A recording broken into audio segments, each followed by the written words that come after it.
Hey guys, I hope everybody is doing well tonight, or this evening, or morning, or afternoon, wherever you may be in your part of the world, or if you're watching on replay.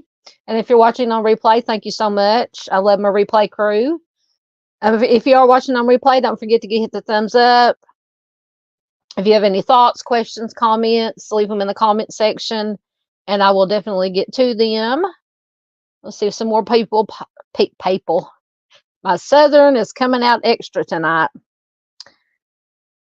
And let's see who we got in here. We got Miss Paula. Miss Paula, I'm so glad I'm finally getting to this. I've been promising for so long to get to part 2 of our West Memphis 3 live case discussion.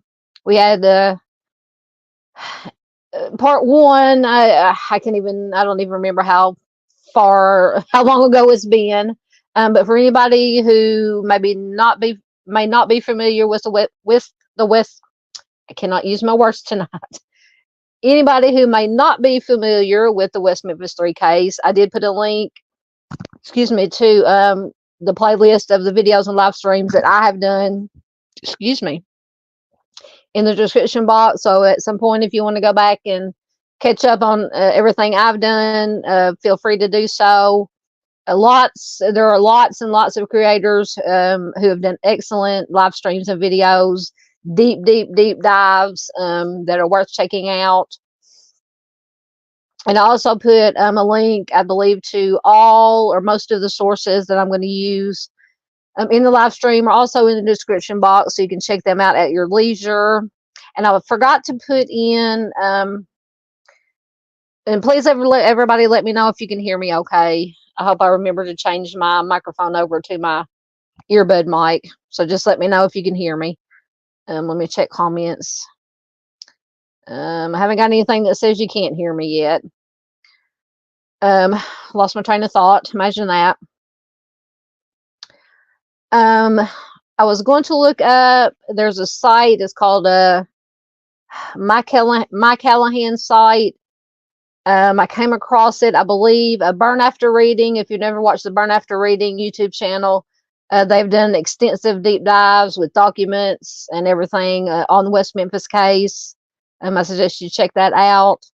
I believe it's called, if I remember, you guys don't let me forget, because I will forget, because my memory is not so good anymore. I will put a link to that Callahan site on my community page, and it's got crime scene photos. It does not have any of the boys, but just a general area. It's got tons and tons, literally thousands of court documents, police reports, anything official as far as coming from law enforcement, court documents, everything official that you would ever want or need to look at is on that site. And I kick myself now that I forgot to put the link in, but like I said, I will put a link to it on my community page. So do check it out. Excellent source of information. I used it a lot doing research, looking at everything from, because in this case, and I know this is one of the cases that you're either one side or the other, and that's fine. All opinions are respected here. All I ask is we respect each other, respect each other's opinions. We can agree to disagree on some things. Respect the families, respect the victims. Once again, I just totally lost my train of thought. I was out in the hot working all day, so I think my brain is fried. And I apologize for my hair, but I literally got home in time to come from where I was working at, drop some stuff off at my brother's house, come home, take a shower, sit for a minute, and try to relax and cool off a little bit. And here I am. So what you see is what you get. So let's just all, I'm lucky. This is a wonderful community. We usually don't have any problems with arguments or, fighting. But as I was saying, in this case, I look at things from all angles, for the case against, and I admit I'm always on the fence about it. I have my thoughts on the case for Eccles, Miss Kelly, and Baldwin possibly being guilty, and then I have my thoughts on they may not be, and it could be somebody totally different.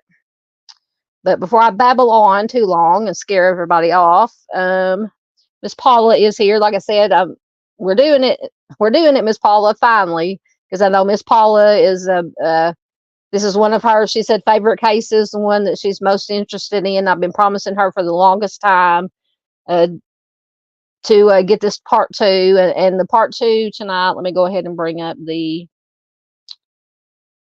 slideshow. Is we're just going to take a look at the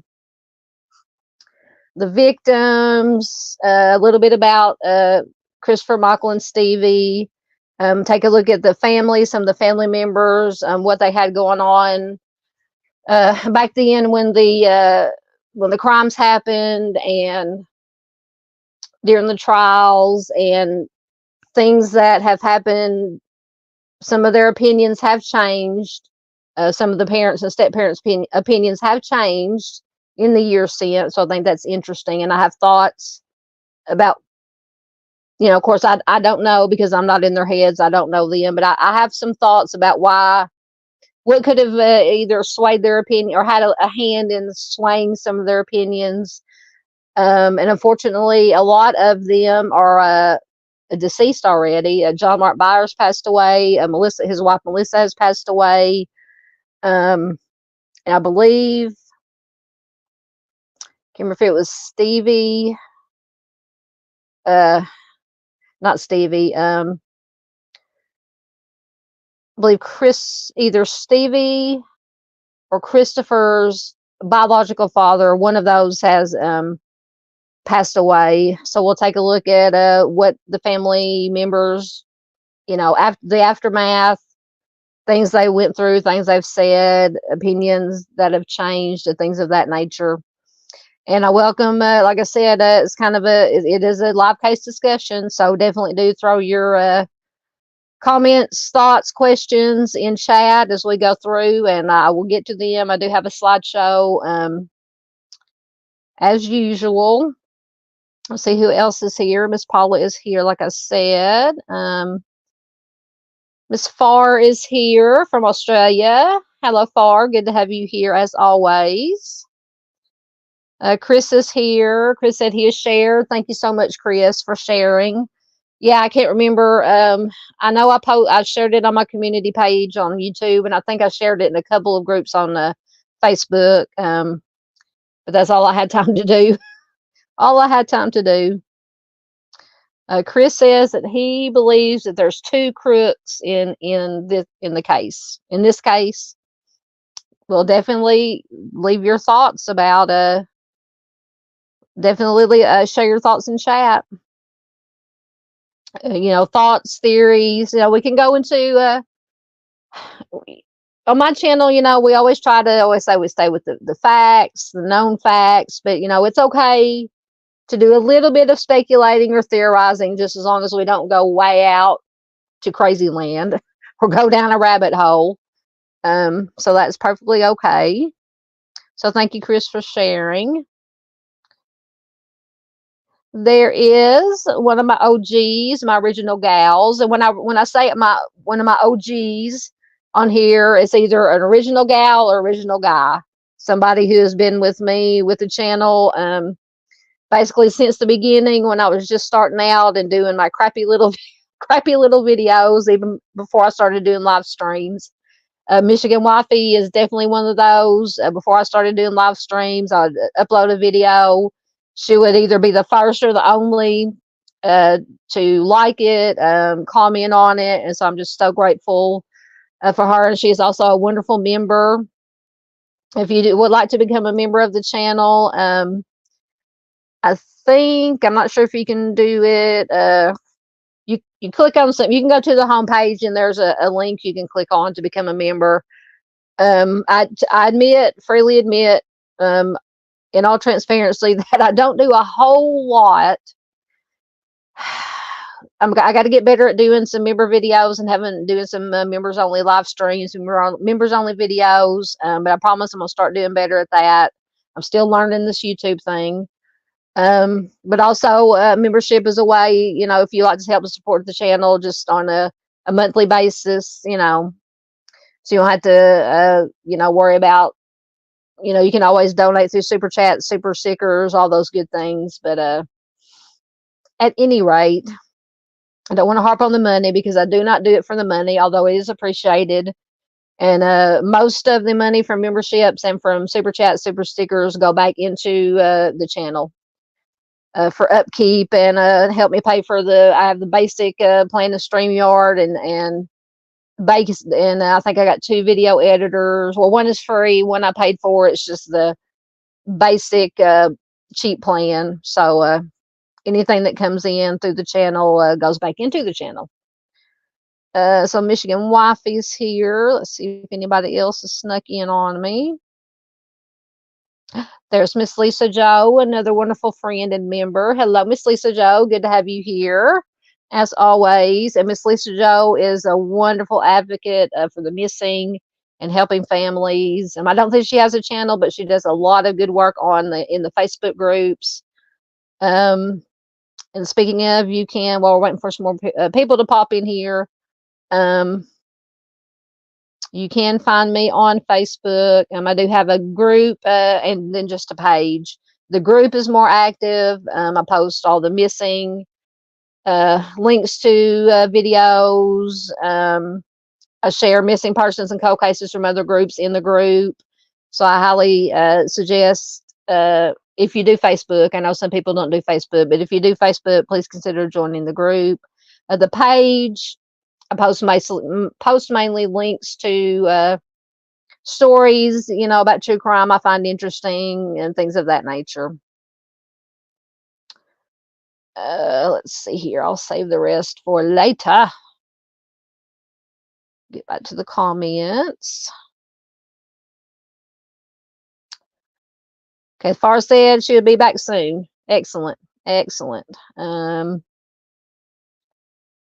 Thank you much, Michigan Wifey. Absolutely. I do the best I can with my little horse and pony show here, as I call it. Paula says that she's never been to Australia, would like to go. I have never been to Australia. I would like to go. There's lots of places I would like to go. There's places, I've never been a big traveler because one, I've never had the time or money because, I worked all the time, which I still work, but I make my own. I'm to the age now where I decided I got a job. I can make my own schedule. I can work when I want to, schlepping groceries. Everything's paid. My vehicle's paid for, as long as I can make enough to, keep the bills paid. That's all I care about now. Spend some leisure time, maybe save up some money and do some traveling. But there's a lot of places in the U.S. that I would love to visit. I've been out east a couple of times. I've been to the Carolinas. I've been up to the Northeast. Of course, I live in Arkansas, so I've been all around the Mid-South visiting places, but I'd love to go out west and visit places, a lot of the national parks and stuff. Would love to do that. Yes, Chris was talking about Hobbs and Jacoby. Yeah.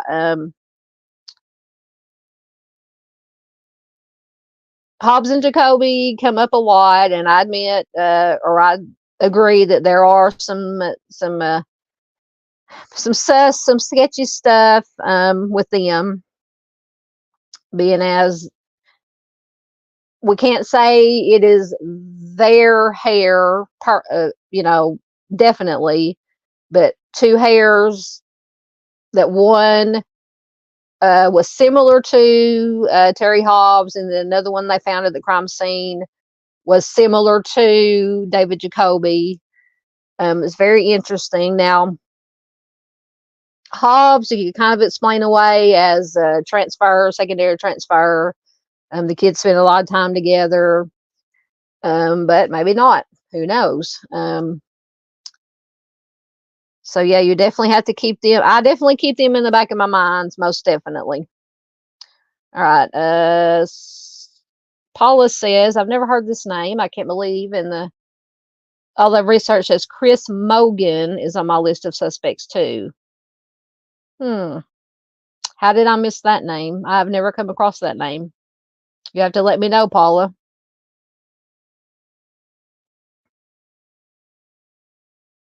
Chris says it is not a ladies' crime. You mean like as a female did it? No. No, I would think not.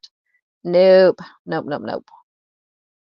I'm in agreement with you there. There's the lovely Miss Barbara Hall. Hello, Miss Barbara. Always good to have you here. And anybody who doesn't know, if you may be first time here watching now or watching replay, Miss Barbara Hall is Timmy D's mother. I've done lots of creators. I've done 2 or 3. I do have a playlist, a Fredericktown, Missouri playlist with all the videos I've done on Timmy's case. Artie Fox True Crime, another wonderful, amazing friend and creator, has worked extensively with Miss Barbara on Timmy's case. Miss Barbara is fighting to get justice for Timmy. We'll get there. We'll get there, Miss Barbara. So it's always good to have Miss Barb here. See if anybody else has snuck in on me. Okay, so it's supposed to be Morgan. Okay, so it was, let me go back up and find it. And I forgot the name, the first name. Chris Morgan. Okay, Chris Morgan. I have not heard that name. Why have I not heard that? Miss Bling is here. Hello, everyone. Hello, Bling. Good to have you here. Bling has also done, is involved in Timmy D's case. There is a petition to sign, and I think I forgot to put it in. Let me see if I can grab 1 minute. A petition to sign to get, I know I have it bookmarked. I just got to find it.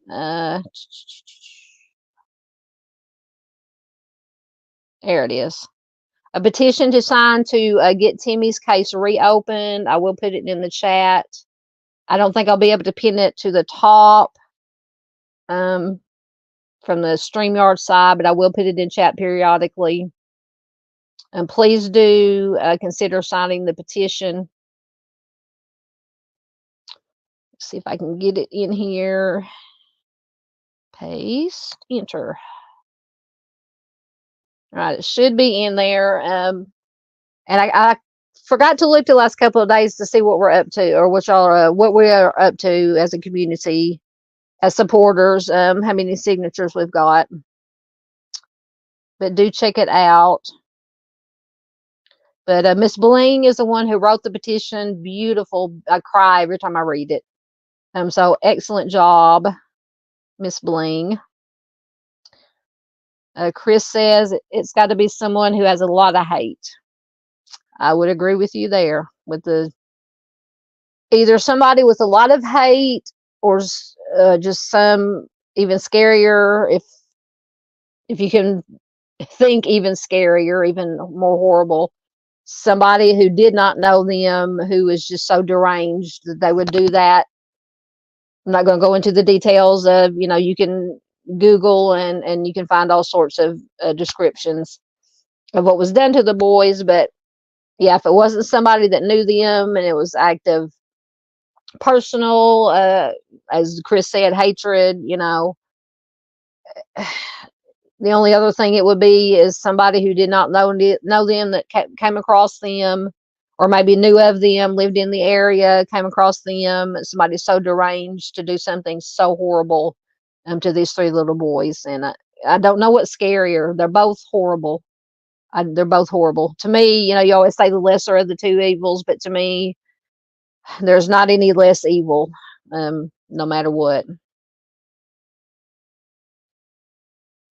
See if any, yes, Miss Bling is Miss Barbara's partner in crime. Absolutely. Absolutely. You are always welcome, Miss Barbara. Always, always. Yes, there is the link to sign the petition for Timmy.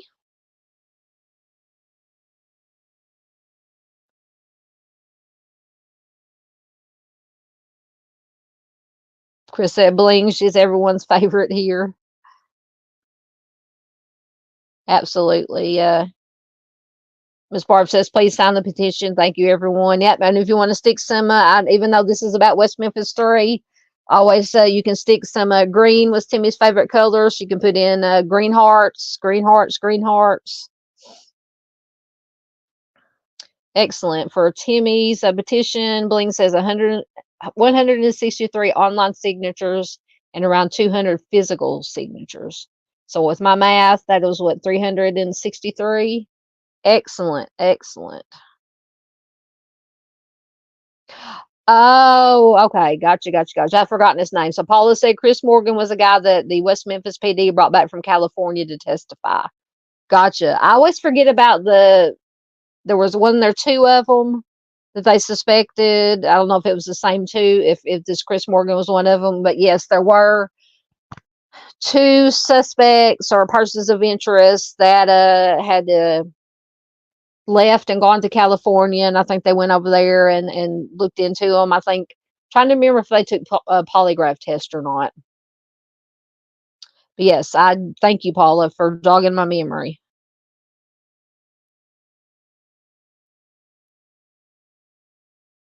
Just getting caught up in comments. All right, so first, yes, and also for Doug Teal, absolutely, because Doug's favorite color, I believe, is blue. Because I think we, in one of Mr. Steve's live streams in his chats, we were doing a blue for Doug and green for Timmy. Absolutely. All right. So before we get into talking about the families and the victims and the families, just like I said, for anybody who may not know about this case, I took the first, I did do a recap video about the first live stream, because the live stream I think was 2 or 3 hours long. So I just did a recap. Thank you, Miss Barbara. Love for anybody who might not have wanted to watch, a 2-3 hour discussion on, they could just go in, watch the recap. So I cut it down to about, I think it's just a little under 5 minutes. And I think I remembered to load it. So I will play that right quick, and then we will get into tonight's discussion. So I'm going to stop my cam while I'm doing this, while the video's playing.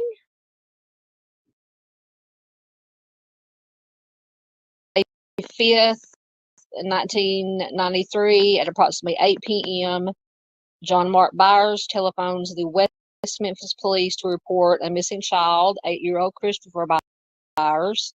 10 minutes later, an officer shows up to interview Mark Byers. By 8:30, John Mark Byers reported later he begins searching a wooded area where Christopher sometimes played, known as Robin Hood Hills. May 5th, around 9 p.m., Dana Moore and Pam Hobbs called to report that their 8-year-old sons, Michael Moore and Steve Branch, are missing.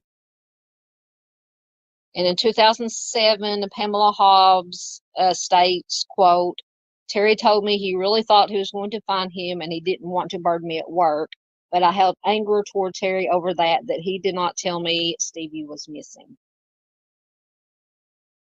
On May 5th, between 9:30 and 10 p.m., Narlene Hollingsworth, according to what she later tells police, sees Damian Eccles and another boy, both in muddy pants, walking near the Blue Beacon truck wash on the edge of Robin Hood Hills. Prosecutors will later argue that the crimes of the 3 boys takes place during this time frame.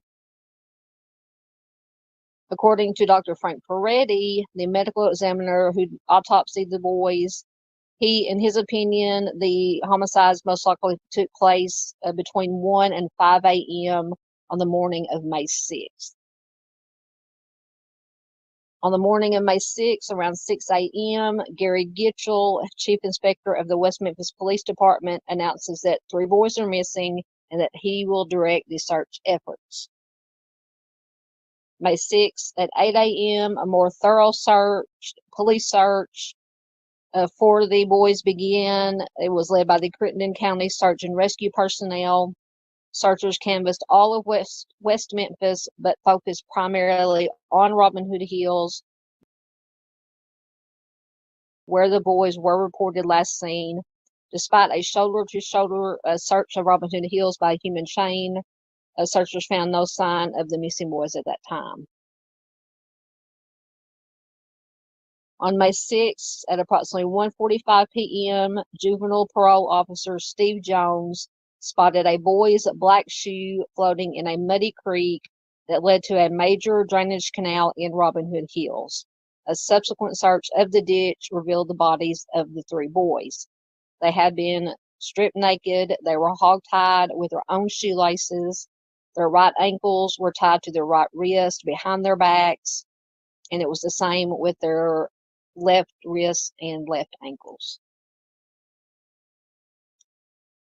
Their clothes were found in the creek. Some of it was twisted around sticks that had been thrust into the muddy ditch bed. The clothing was mostly turned inside out, and 2 pairs of the boys' underwear were never recovered.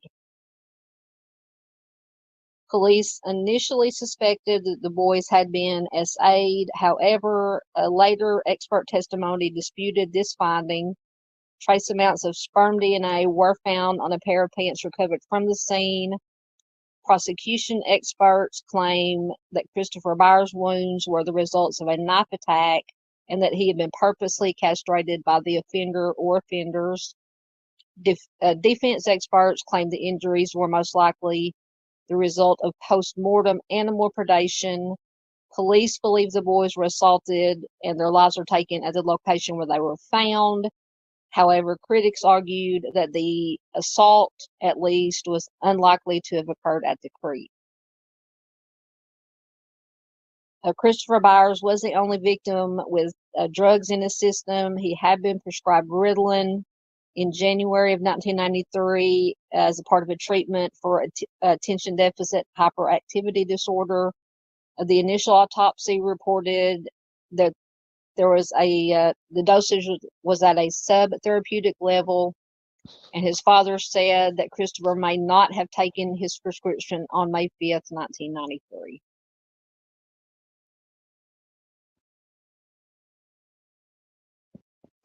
All right, that was just let me remove that and put that back up.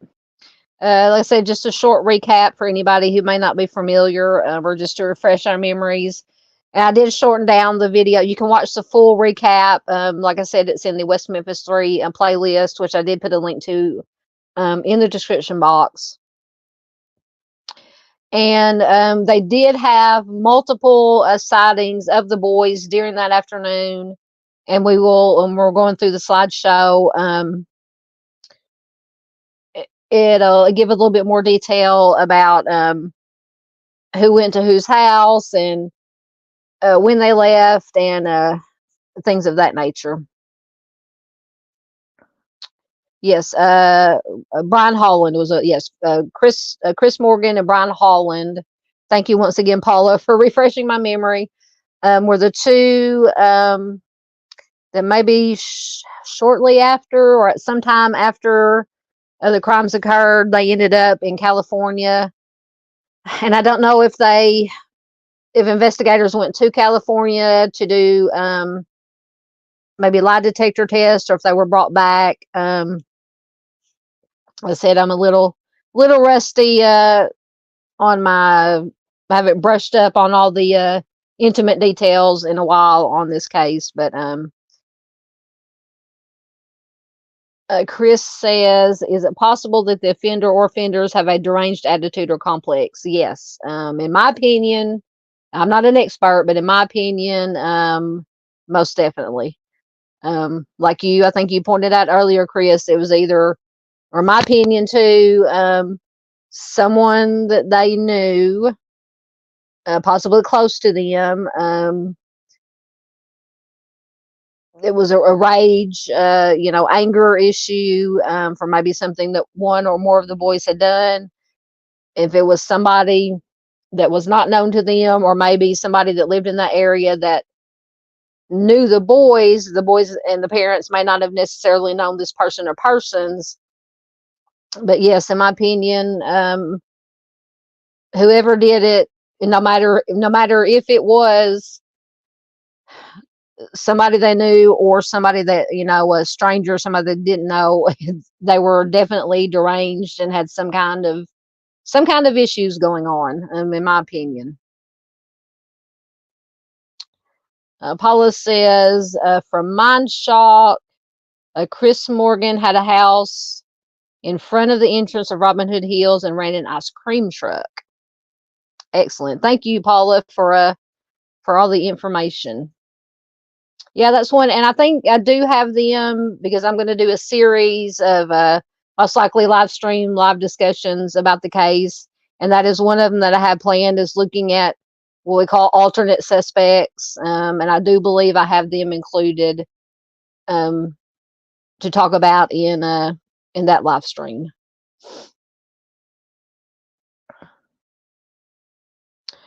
Hello, Miss Madison Kennedy. She says she's jumping in. Hi, all. Welcome, Madison. Good to have you here, ma'am. I see Madison on Facebook a lot. She does excellent work, too. All right, we'll get it, and we'll see if I can read.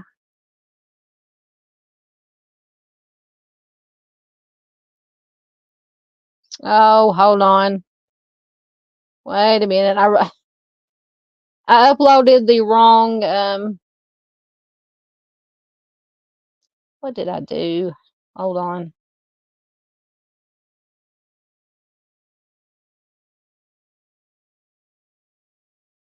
What did I do? I uploaded the wrong slideshow. Hold on, guys. I've uploaded the wrong slideshow. Hold on. 1 second. We'll stop my cam for a minute while I go fetch the right slideshow. I hope I remember to actually download it.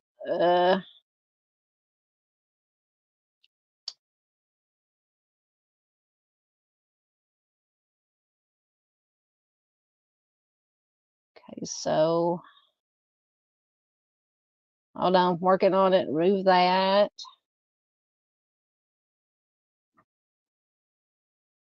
Yep, that's the wrong one. Hold on.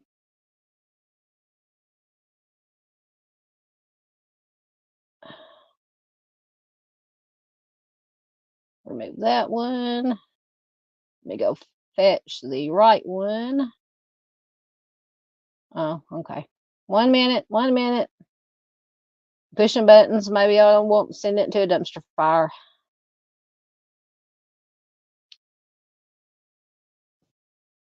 Oh, I know I downloaded them. Oh, there it is. Okay, I found it.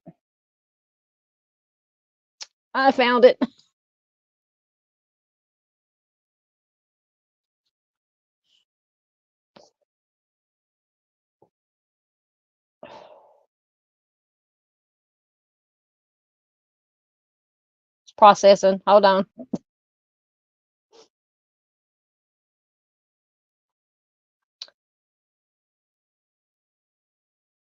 All right, now I have the right slideshow. Okay, sorry about that.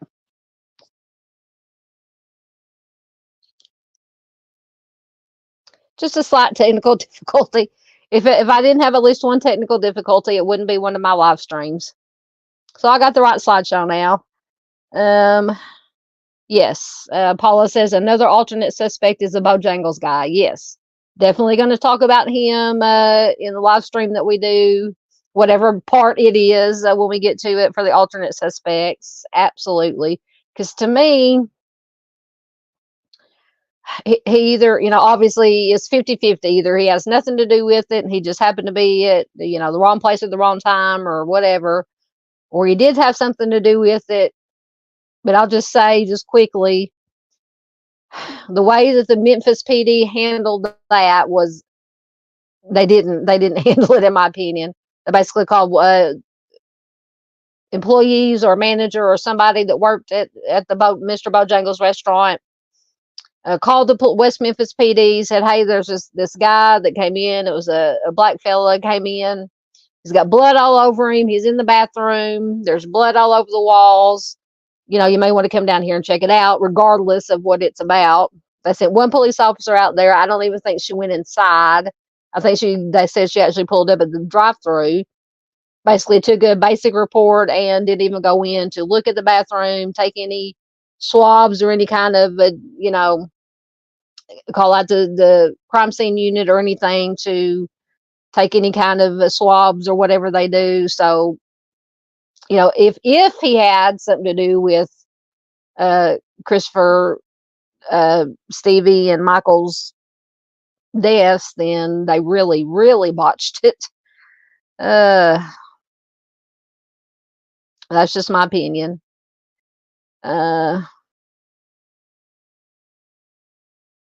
Chris said he bet he is not one in his eyes.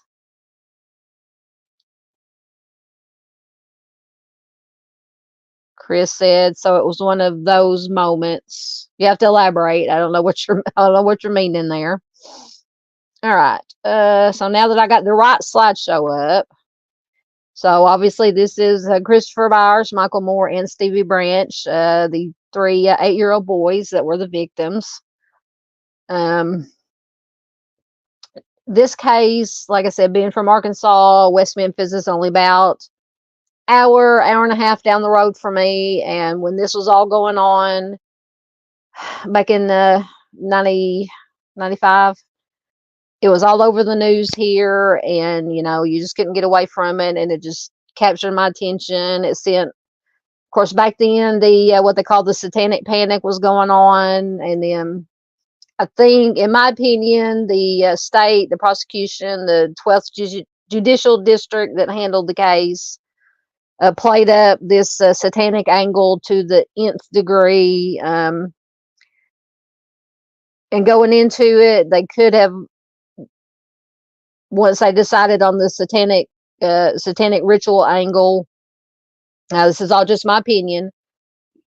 Just being from down here, living in the Bible Belt all my life, knowing the mindset of people down here, they, especially back then, maybe it's a little better now, hopefully, but back then in the 90s, it was just, if you listen to heavy metal music, wore, black, dressed in black, wore concert t-shirts, all of which I did as a teen and a young adult. And trust me, I got my fair share of looks, had the big hair or whatever. You were definitely, right or wrong. You were definitely judged by the music you listened to, the crowd you hung out with, your choice of clothing, things of that nature. I can 100% testify to that fact, that you were definitely judged. You were basically judged, they say don't judge a book by its cover, but people definitely judged down here. So I can tell you that is definite 100% fact, because that is what the defense said is, they were just Eccles, Miss Kelly, and Baldwin were just singled out because they listened to Metallica and they dressed in black and wore concert t-shirts. Once again, I love Metallica, one of my favorite groups. I wore black a lot.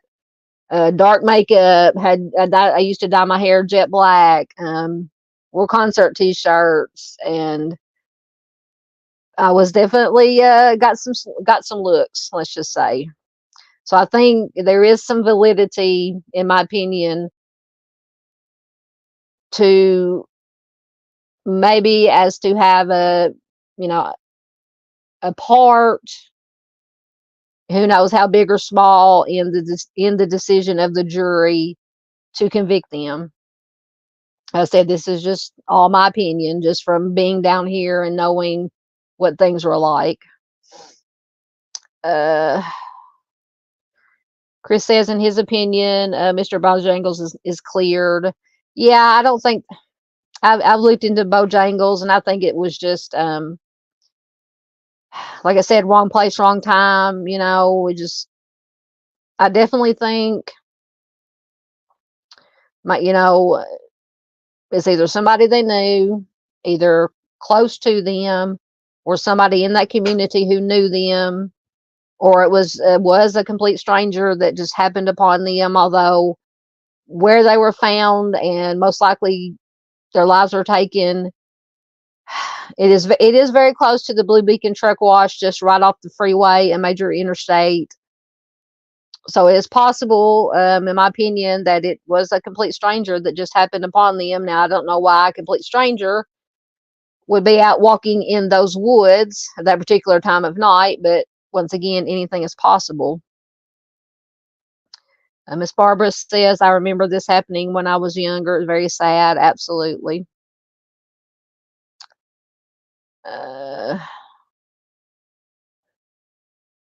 Miss Lisa Joe says she was a mall rat. Yeah.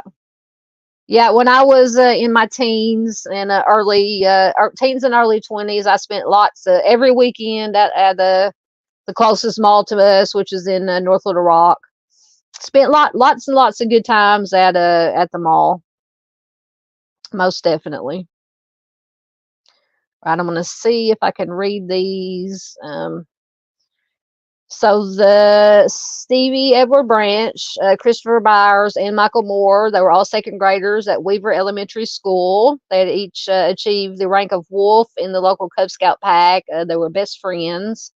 And there you can see top two pictures, and the bottom picture on the left are pictures of their grave sites.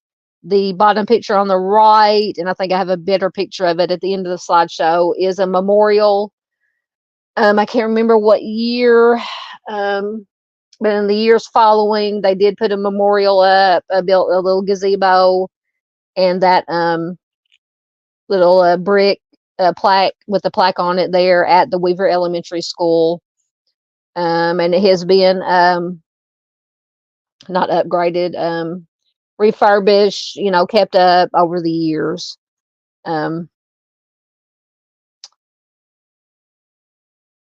The Mall of America in Minneapolis. Yeah, I've been to the Mall of America. Just a little bit off topic for me. I've been to the Mall of America once. After my middle brother moved up to Minnesota, and I think the first time I went up there to visit him, that's one of the first things we did. He and his wife took us to the Mall of America, and we spent hours there, and we probably didn't make it through a quarter of it. It was very, very overwhelming. So I would really like to go back there next time I get a chance to go up there and go do some more exploring there. So Stevie was the son of Stephen, a senior, and Pamela Branch. They divorced when Stevie was an infant. Pam was awarded custody. She later married Terry Hobbs. At the time of the crimes, Stevie was 8 years old, 4 foot tall, 65 pounds. It just breaks my heart whenever I read the stats on, just how young they were, how small they were, how vulnerable they were. It just breaks my heart every time. He had that blonde hair, loved that blonde spiky hair. He had everything I've read always talked about his smile. He was last seen wearing blue jeans and a white t-shirt. He was riding his black and red bicycle. And I believe his grandfather had just bought him that new bicycle not too long before the boys disappeared and were found deceased. He lived at the time when they disappeared. He lived with his mother Pam, his stepfather Terry. He also had a 4-year-old half-sister Amanda. And Stevie is buried in Mount Zion Cemetery, which is in Steele, Missouri. Paula said she went to the Mall of America once and went on the roller coaster. This old girl don't do roller coasters. This young girl never did roller coasters either. Now, my brothers, they love roller coasters, but I was not a big roller coaster person. Oh, let me get a drink right quick. I apologize once again. And if, side note, really quickly again, when I logged into StreamYard, I think it was this morning when I was making sure everything was, when I was scheduling it, scheduling this last night or this morning, whenever I scheduled it, there was a note that said StreamYard had been experiencing problems and they hope they got the problem fixed. So I'm hoping that'll take care of some of the problems I've been having. Of course, a lot of it may be, once again, my farm signal. So and I can't tell on here when I'm recording, because as I look at my phone, everything looks crystal clear as far as picture goes. But when I go back and rewatch the live streams, it's pixelated and the sound is in and out. So I apologize if that's the case now. My farm signal is, I've always talk about my farm signal. But so far, everything's holding out as far as StreamYard wise. But if there's ever any time where you cannot hear me at all, please put it in chat. And if there's anything I can do about it, I will try to fix it. But I said that to say this. My allergies are apparently acting up. I feel like my voice is scratchy. Oh, yes, I haven't been in a while, but when we were kids, we used to go to Silver Dollar City all the time. I absolutely loved Silver Dollar City. That was usually when me and my brother and my cousins, who all lived here close by, were kids. That was usually our summer vacation, is we would get to my grandparents and whatever parents could take off work. Because at that time, most of both of our parents worked. My cousin's parents worked. Mostly, it was back when my grandparents were still farming. But whoever could take off and go with us, and sometimes it was just my grandma and grandpa and all us about, see, 1, 2, 3, 4, 5 grandkids. They would load us up and they would take us to Silver Dollar City. We would just stop. That's back in the days when you could stop on the side of the camp, on the road and these campgrounds, pitch a couple of tents and sleep. Yes, I love Silver Dollar City. Miss Lisa Joe says she does not do heights ever. I don't either, girlfriend. I don't either. Absolutely not. All right. So Stevie, once again, at the time of his passing, he was a second grader at Weaver Elementary School in West Memphis. They say he was a very good student. He was liked by all his classmates. He had a very outgoing, exuberant personality. I've read that he was basically the kind of like a class clown, the life of the class. Always had everybody laughing. He was definitely easily recognizable because of his light blonde spiky, I can't talk, light blonde spiky hair, his friendly demeanor. And once again, he had a half sister, Amanda. And yes, just before Stevie passed away, his grandfather, Jackie Hicks, who was Pam's father, had just given him that brand new bicycle. So it just, and I do remember reading that was one of the reasons that the boys, that day that they just ended up disappearing, were so ready to get out. The weather apparently had been either rainy or cold, or not good weather for bike riding. But that day it had finally, the weather cleared up. It was a nice, warm day in West Memphis, and they were all eager to get out and ride bikes. And unfortunately, they never came home. So we went through that. I was trying to look at Chris was asking Lisa if she flew in airplanes. I have flown in airplanes. I do not like flying, though. I have to take lots of what I call not lots of, but I have to take one of my happy pills if I have to get on a plane. All right, so Pamela, or Pam Hicks, or Pam Hobbs, as she is commonly known, as Stevie's mother.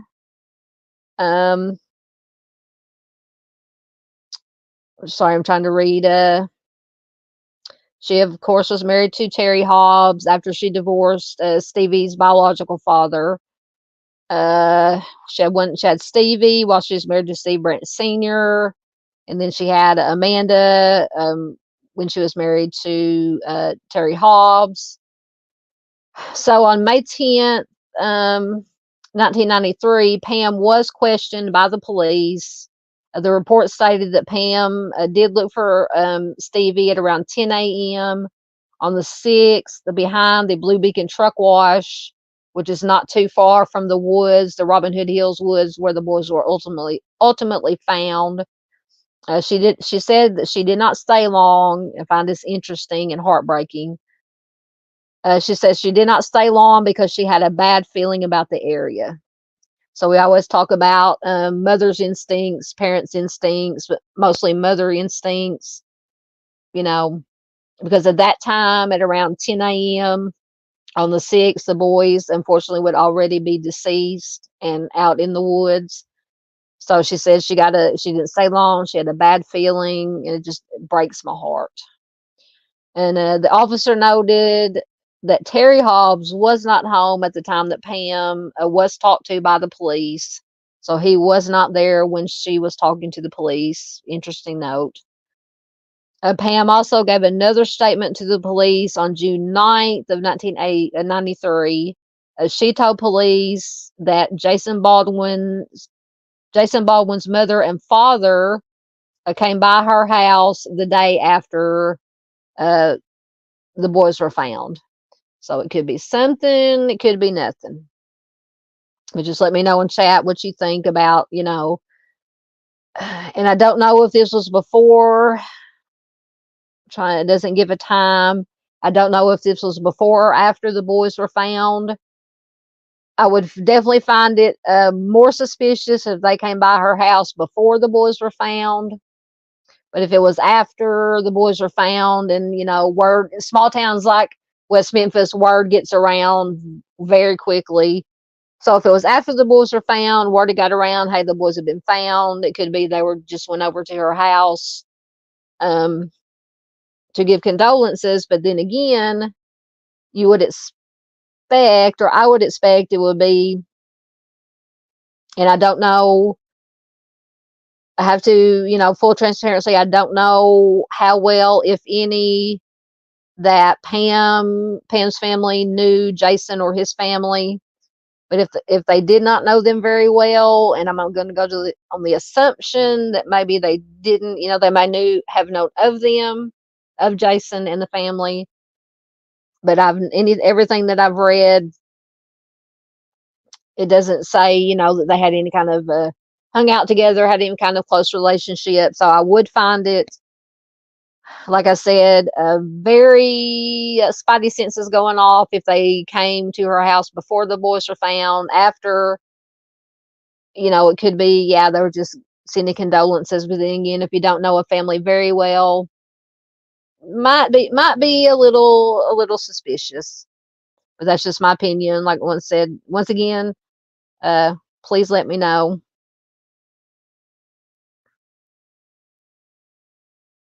Let me get caught up in your comments a minute.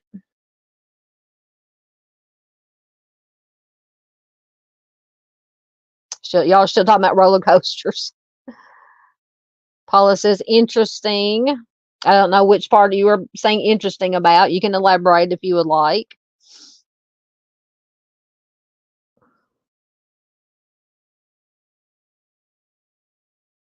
Lisa says yes, Lisa Jo says, I can't even drive in the mountains. Yeah, I don't like being on mountains.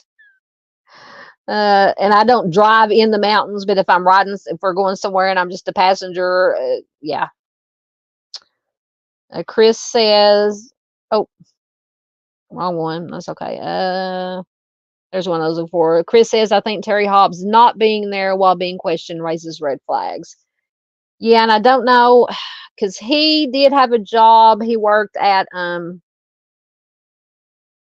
I believe, please, anybody, Miss Paula probably has it. I believe Terry actually worked for some ice cream company there in West Memphis, if I remember correctly. I don't know if I'm remembering correctly, but he could have been at work. He could have been at work when she talked to the police. And I don't know if it was if they came to her house, to their house, to question her, or if she went to the police station. But yeah. Oh yeah, the part about Jason's parents. Yeah, to me, just in my opinion, once again, that does seem a little suspect to me, or a little just, spidey senses once again. Why would they, if they didn't have a close relationship, or, why would Jason Baldwin's mother and father be coming to their house the day after, which it was the day after the murder, so that would mean that everybody knew. What would be their motive or their need that they, why would they come over there? What would be the need for it other than to, offer condolences? But yeah, it does seem a little odd. There's our Dave out on the prowl. Welcome, Dave. It's always nice to have Dave listening in. Yep. And once again, he is listening and driving. Please do check out Al on the Prowl. If I was over on the YouTube side, I would put his link in, but you can always, if you're on the YouTube side, which you are on the YouTube side, you can click on his name in the chat, and it'll give you an option to go to his channel, and you can pop over there. Give Dave a subscribe if you would like to. He does wonderful work. He does usually one live stream a week. He usually does it very late Saturday night, early Sunday morning, so you have to be a night owl or an early bird. But you can always watch on replay. But do check Dave out, and Dave, be careful out there driving, listening and driving, checking on the owls. Absolutely, we understand. He says he's sorry I can't text driving. Absolutely, we understand. Pay attention to driving. We definitely do not, I mean this in all sincerity, we do not want anything to happen to our Dave. Dave is one of my favorite people in the world. Good guy. Like I said, does excellent work covering true crime. He does his, I think he calls it True Crime Weekly or True Crime in the News Weekly, for his live streams that he does. All right, so we went through Pam. So on May 5th, 1993, Stevie was accompanied home from school by Pam and his younger sister Amanda. So he did, he made it home. Pam worked at the evening shift at Catfish Island, which was one of the local restaurants. Stevie, Michael Moore, who was one of Stevie's playmates, stopped by after they got home from school. They were both begging Pam to let Stevie wanted to go out, bike riding. And at first she was like, no, we got stuff to do. But then she finally relented. But she told Stevie that he had to be home by 4:30 because I believe she had to be to work for her shift at 5, I believe. And I believe both he and Amanda did ride with Terry to take Pam to work usually. But even though she told him that he had to be home by 4:30, he did not return. He had not returned home by that time, and so Terry ended up going ahead and taking Pam to work.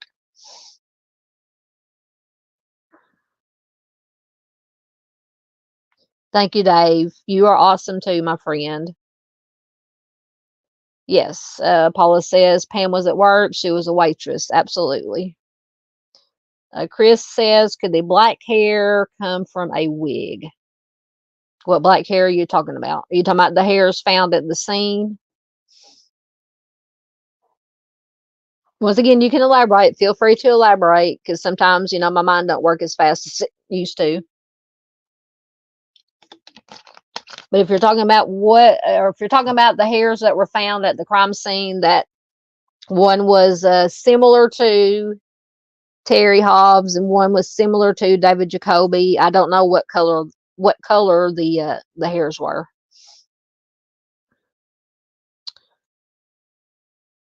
All right, so once again, bear with me for a minute. I do have my slideshow on my tablet in case I can't read the small writing. But at Jesse Miss Kelly's trial, Pam did testify that she went to work at 4:50 p.m. on May 5th. She left work at 9:25 p.m. when Terry came to pick her up.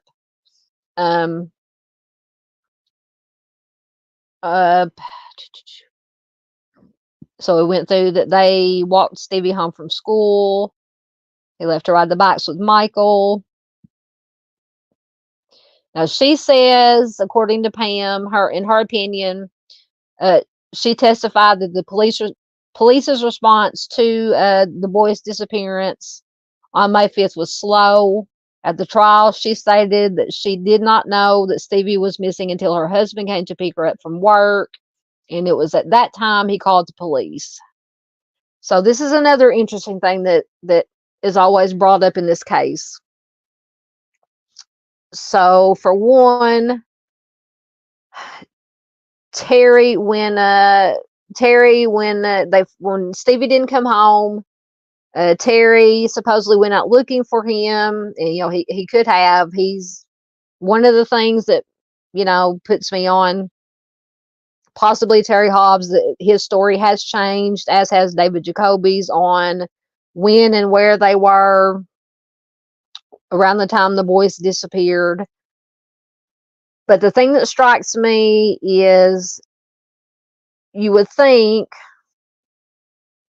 that if your stepson was missing, his mother was at work, you would at least pick up the phone and say, hey, Stevie's still not home. Don't worry, I'm out looking for him. I'll call and let you know, whatever. He never made one phone call in the so she went to work at 5. She got off at around 9:30. In that 4.5 hours, of suppose, he was out looking, still hadn't found Stevie. He did not pick up the phone, and call her and say, I'm looking, I still haven't found him yet.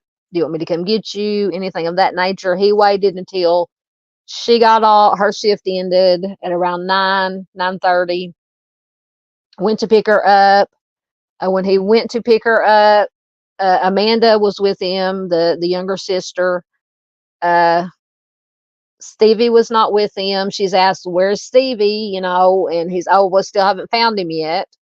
I mean, if I remember correctly, I don't think he ever called the police to report Stevie missing.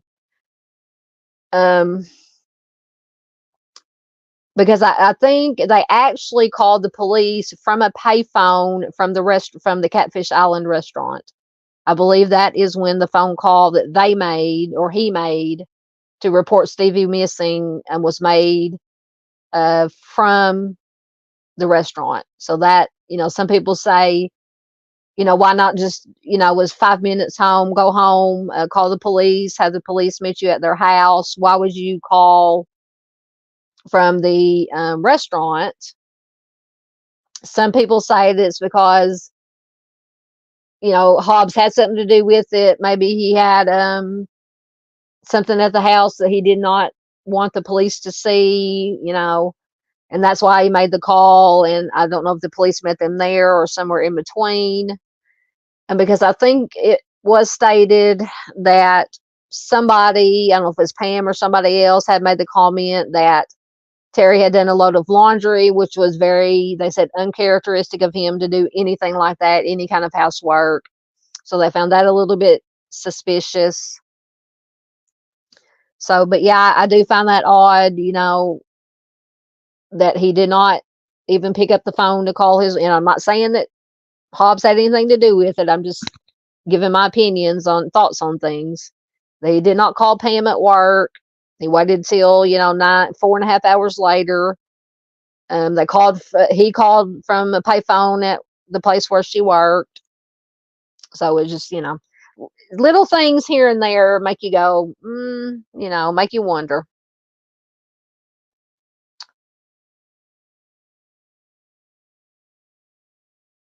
Let me get caught up in your comments again.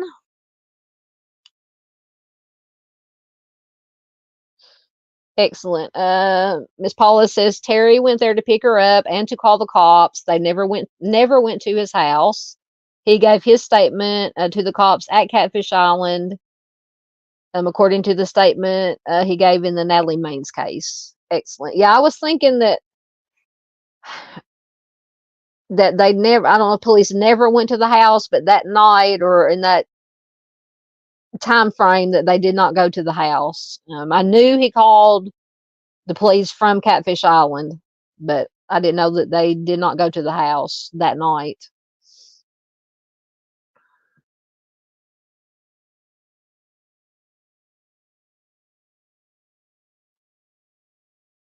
Uh, talking about the hair, Chris said, could the black hair come from a wig? Possible, but and I think that's Bling said something too.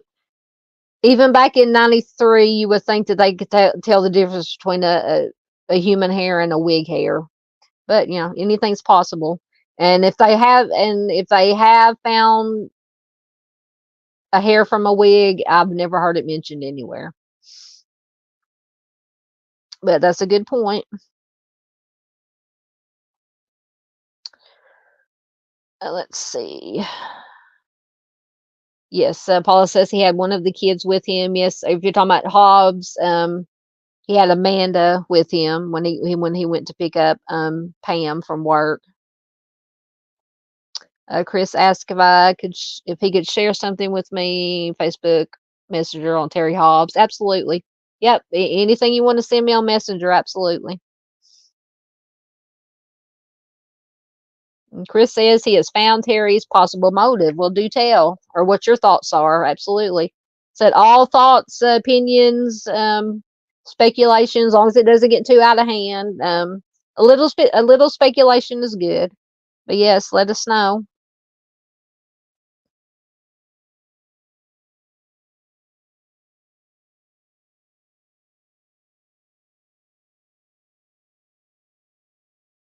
Yeah, I agree with Bling was talking to Chris, but Bling says I believe he and Mark Byers should have been suspects. Absolutely, because we all know anybody who follows true crime, when something like this happens, they always start in, look at the immediate family first, the ones closest to the victims, and then they work their way out. So absolutely, absolutely, I agree. They should, all of them, all the mothers, fathers, stepfathers, most definitely should have been suspects in the beginning until they could either be ruled in or ruled out.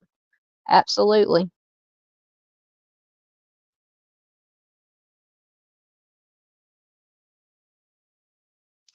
Chris says that Terry Hobbs is having financial troubles before the crime. Yeah, I think I've read that somewhere, and that's in I believe in the when we do the alternate whatever part it's going to be, the alternate suspects.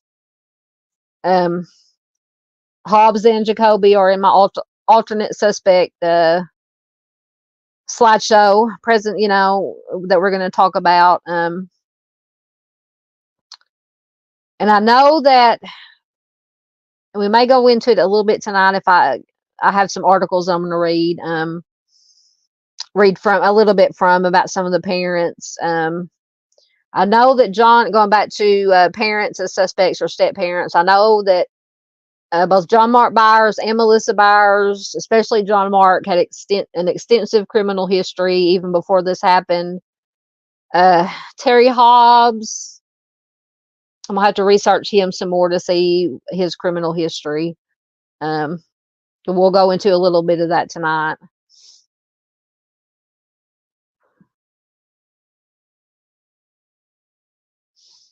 Paula says, wow. I don't know what you're wowing about. Chris says he found a thing on Hobbs and it raises bells and whistles. Definitely send it my way, most definitely.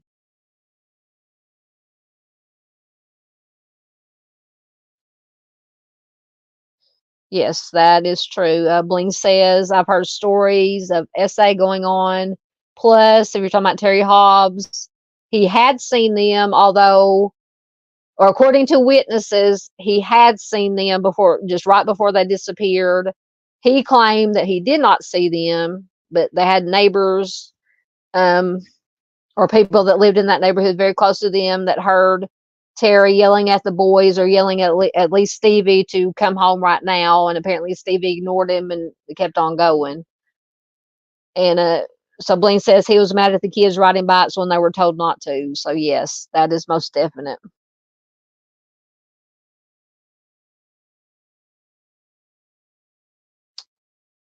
Uh, Chris wants me to look at Messenger. Let me see. I have to do it on my phone. Let me see if I can do it right quick without messing anything up. So I'm gonna stop my cam for a minute while I look at it. I'll try to look at it.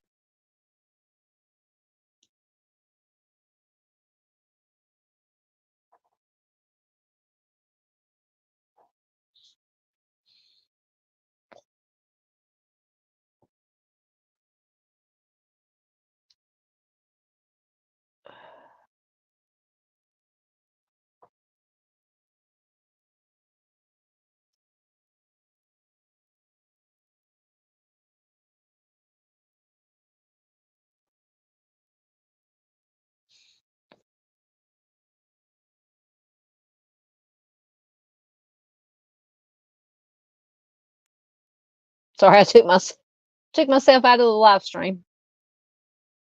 Hold on. There I am. Okay, so it was from westmemphisfandom.com, or let me see if I can find it. I have looked at that westmemphis3fandom.com. Let me see if I can find it.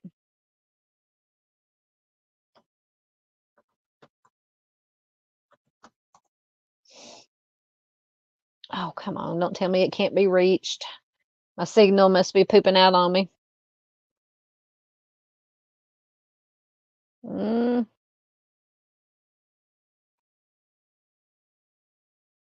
Let me see if I can put West Memphis 3 in there and see if it'll come up.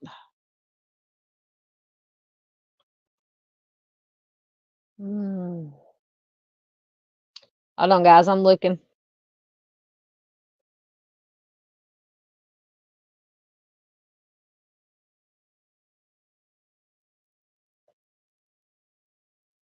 Put in fandom.com. There it is. Chris, is there anything particular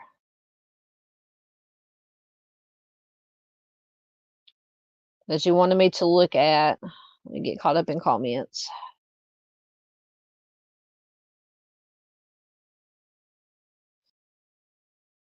Yes, Paula's right. Paula says Mark Byers did a great job at making himself look like a suspect, though he was one of the most entertaining parts of Paradise Lost. Yes.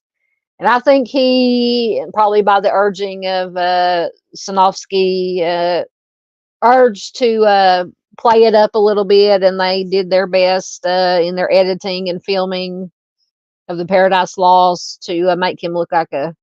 And given he was a strange bird, strange egg, but they definitely, in my opinion, played that up a whole lot in the documentaries.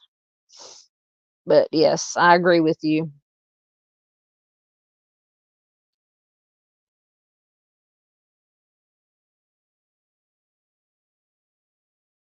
Hello, Miss Miranda Lee. Always good to have you here, hun. You're still in our thoughts and prayers. Absolutely. We hope you're doing well. Right. Let me see what I can find. Because I know on some place I went, it had a.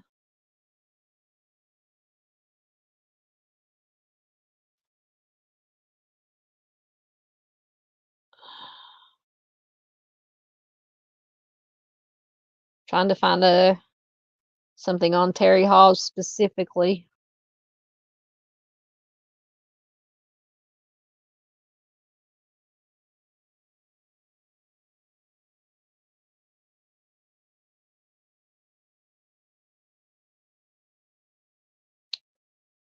I'm looking.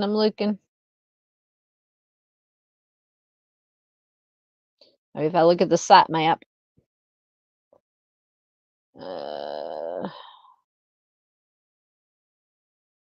Okay, family members. Terry Hobbs.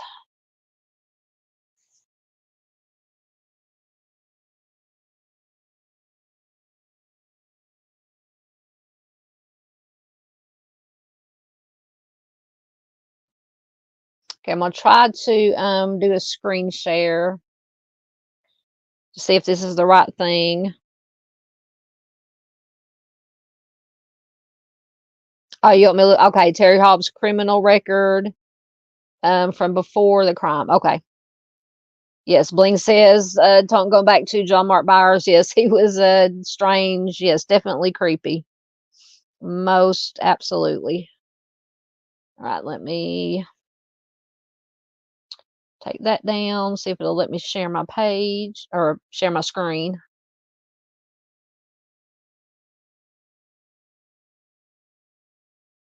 It may take a minute for it to come up.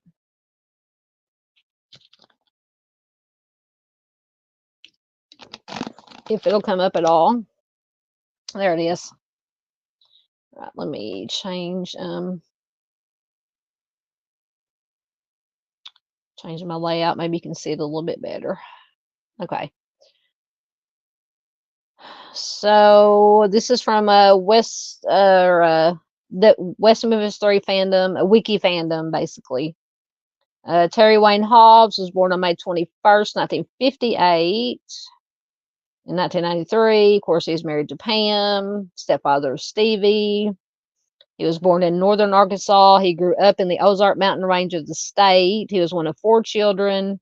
He came from a strict and religious family.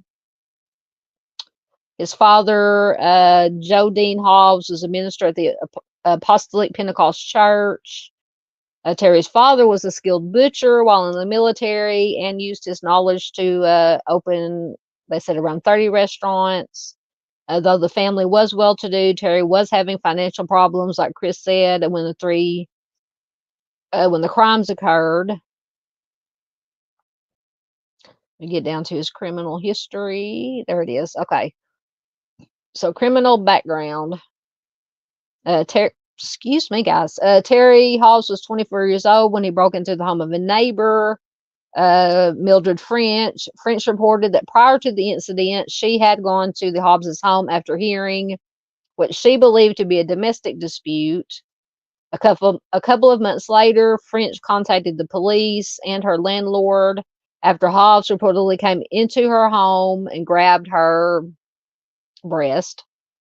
She yelled, oh, I do remember reading this. She yelled for him to get out of her home. She says, I was yelling for Terry to get out, and ultimately Terry ran out of my home and ran downstairs into his unit.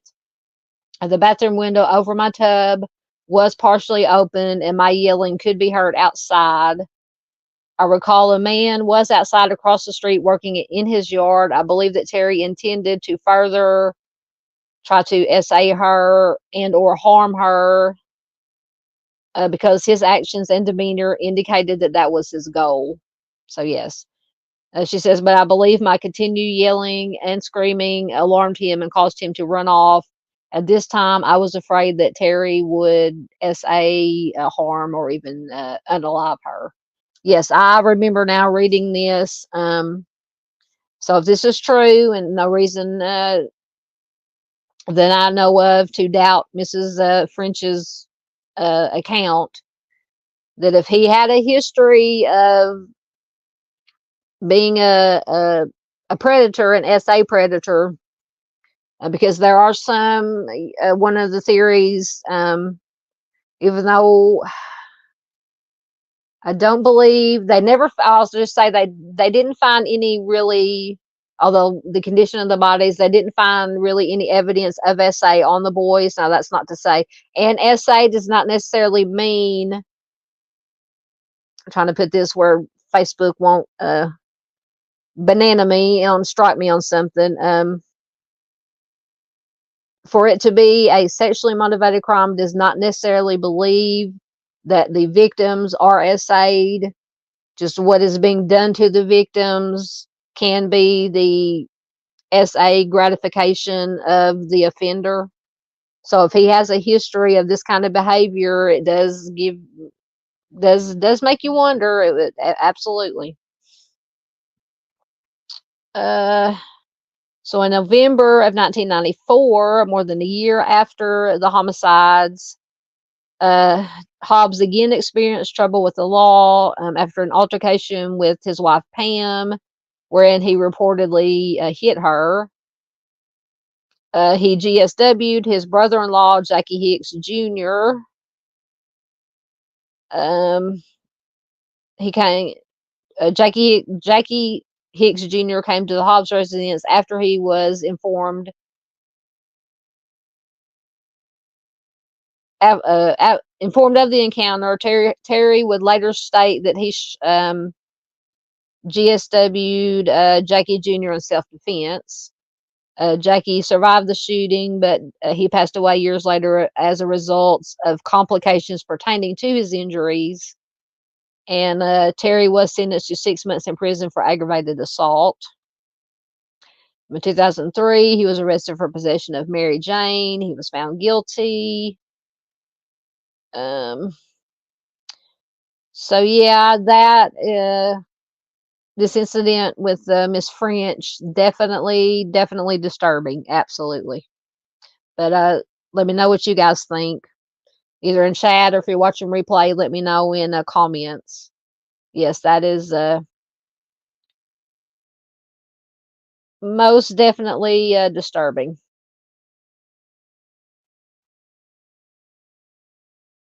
Now, let me get caught up in your comments.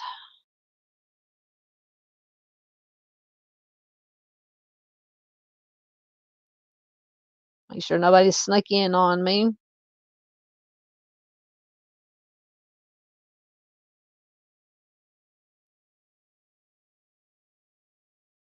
Chris says he doesn't think that the West Memphis 3, meaning Eccles, Baldwin, and Miss Kelly, are guilty.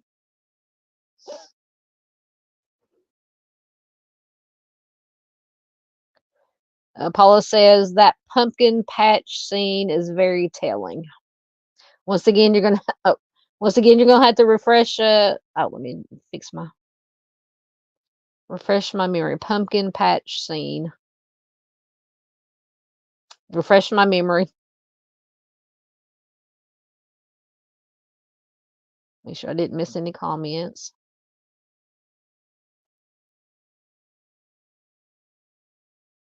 So in Chris's opinion, he thinks that Hobbs and Jacoby are responsible. Yes, absolutely. Terry GSW'd his own brother-in-law. Yeah. Hobbs, in my opinion, Hobbs was not a good guy. But then again, in my opinion, it's just my opinion, Eccles, Miss Kelly, and Baldwin weren't angels either. Now, that doesn't, just because you have past criminal history and may have some mental issues, does not mean that you're going to unalive somebody. But, I'm not going to sit here and say that Eccles, Baldwin, and Miss Kelly are any of my favorite. I wouldn't consider them good guys, especially because I have read court records and documents and stuff regarding mostly Damien Eccles and Jesse Miss Kelly's prior criminal histories, things that they've done. And this is documented from court records and police reports. And they did some bad stuff even before this crime happened. And then Damien had a long history of mental health issues. So, like I said, that doesn't, just because you have a criminal past and mental health issues doesn't necessarily mean that you are going to go out and unalive somebody. But then again, it doesn't necessarily mean that you won't either. So it's, there have been a lot of cases where people have long histories of criminal, long criminal history, even with some violence, not unaliving, that do eventually go on to commit the red rum, or not unalive anybody. And then you have predators or people that, offenders that have had no criminal history whatsoever. Well, just meaning that they didn't get caught, who went on to become serial offenders. So it's a 50-50 shot,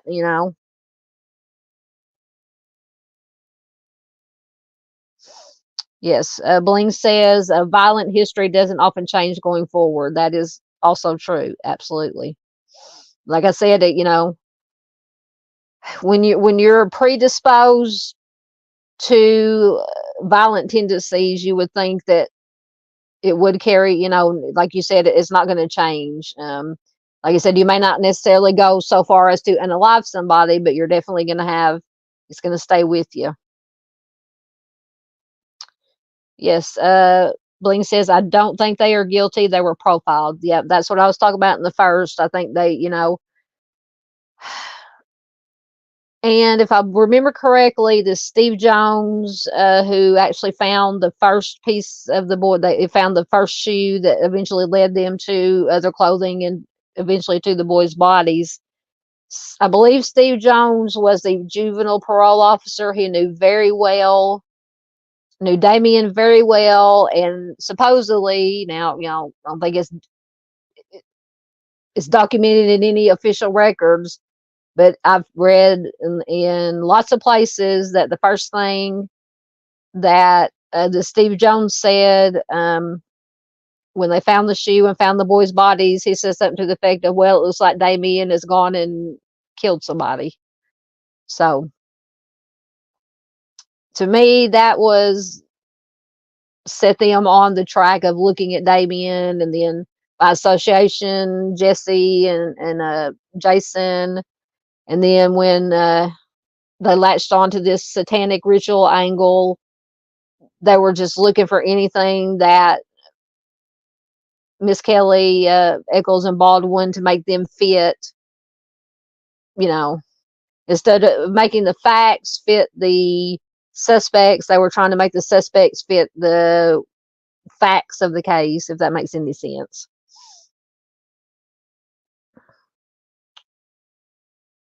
Oh yes, okay, I got it. Yes, in the one of the documentaries. Yes, this is for you, Damien, and shoots a pumpkin. Yes, I remember that. Thank you for refreshing my memory. Yes, that's very very disturbing. But then once again, he was, and I think he was being urged to play to the camera to do things like that. But it's definitely disturbing. Welcome, Sweet Misery. Good to have you here. Good to have you back. Always good to have you here. Okay, Bleen says, I'd never heard that before. Which part? Sorry. You can let me know in comments what you'd never heard before.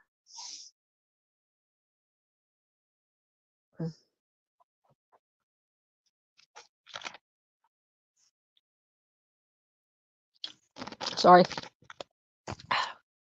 My voice feels like it's going on me. Stop my cam for a minute.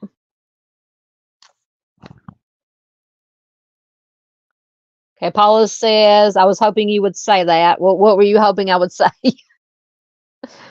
Yeah, just let me know. Bling says, wow, I'd never heard that before. Let me know what you'd not heard before.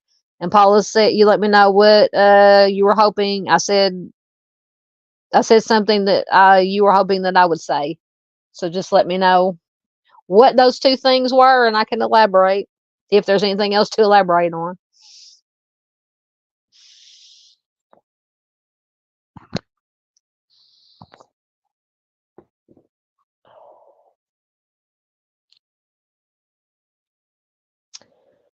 All right. So do we finish up this one? Okay, so we know that I think we were down to the part where Terry was not at the house when Pam was questioned by police, and then Pam also testified at the joint trial for Damien and Jason. She repeated the information that says that she gave at the previous trial, which had been Jesse Miss Kelly's, which is basically said that she went to work and all that.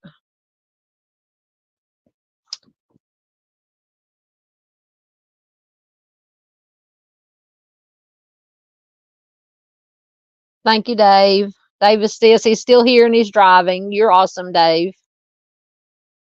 Oh, Paula says about him playing to the camera, I was thinking something else completely. Well, what were you thinking? Please let us know. This is an open chat, open forum discussion for y'all to give y'all's thoughts and opinions. So what were you thinking? Okay, Bling says, oh, about that officer saying what he said about, oh, yeah. He, and after seeing, because I've watched many interviews with, and I believe Steve Jones, it is the Steve Jones. He's kind of the one, if I'm not getting my people mixed up, because I got all the names and faces floating from this case floating in my head. I believe he was the one, because he was the one that found the shoe. He's the one that made it supposedly, allegedly, but I've heard it reported and repeated in numerous articles and interviews and documentaries that he said, yeah, it looks like Damien has gone and killed somebody. But I believe Steve Jones was also a big one of the first ones that mentioned the satanic ritual angle and pushed it and pushed it and pushed it. So yeah, he had a hand in it. In my opinion.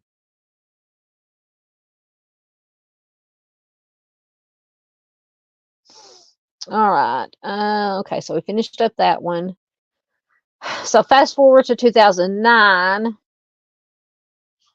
When interviewed by media and documentary crews after the trial, Pam believed justice had been served. Miss Kelly and Baldwin, they got life sentences.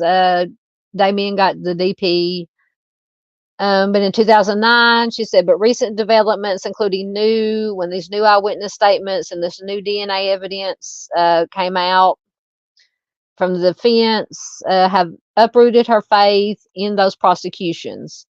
Once a staunch believer that the teens were guilty, now she says the teens accused of taking the life of her son in West Memphis deserve, at the very least, a new trial. Now, she didn't go so far as to say she thought they were innocent, but she said they at least deserved a new trial, which it's all moot point now. They're out, but she says, I wanted to believe in our justice system, said Hobbs. At that time, she was 45. She moved to Blytheville, Arkansas shortly after the trial in 1993. She says, but time heals. She said, but time heals all wounds, and you start looking at things differently. And I think after this new evidence, or this evidence that was found, that the hairs, when they came out and were tested and said that they were similar to Terry Hobbs' hair and similar to David Jacoby's hair.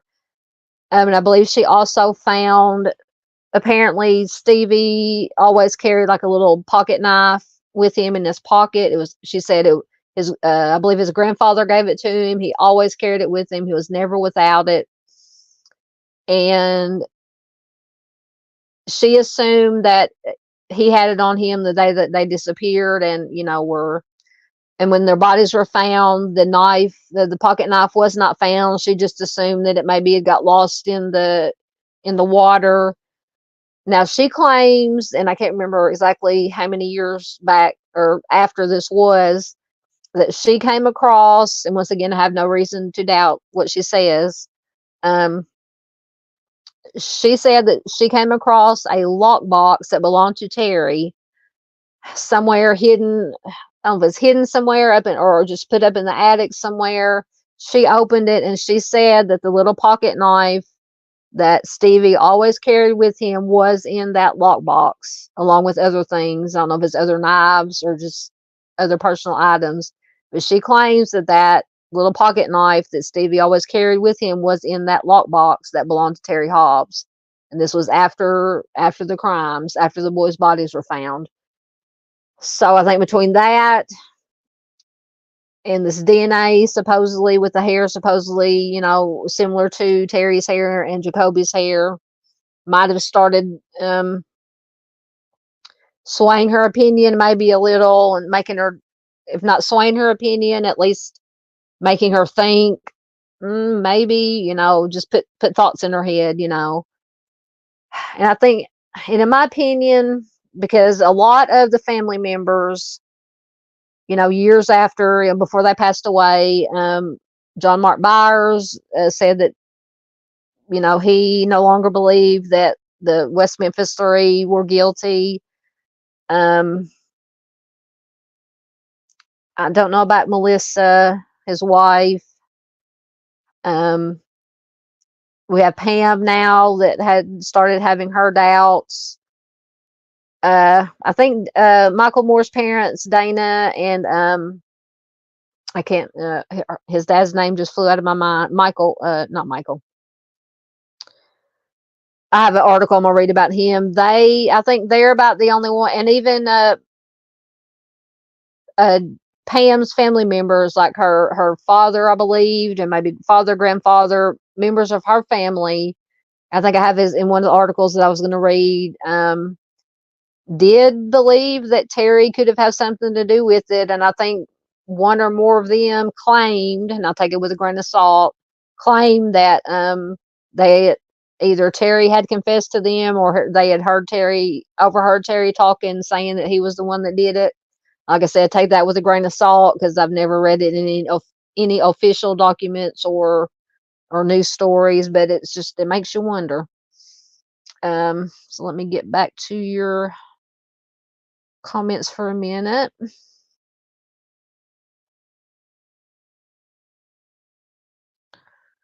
Welcome back, Selective Detective. Always good to have you here. How are you doing, sir?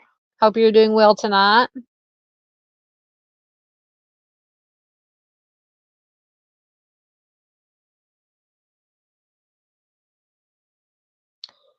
Bling says, so maybe Terry took a souvenir. Makes me wonder what the other items were. Could they have been souvenirs from others?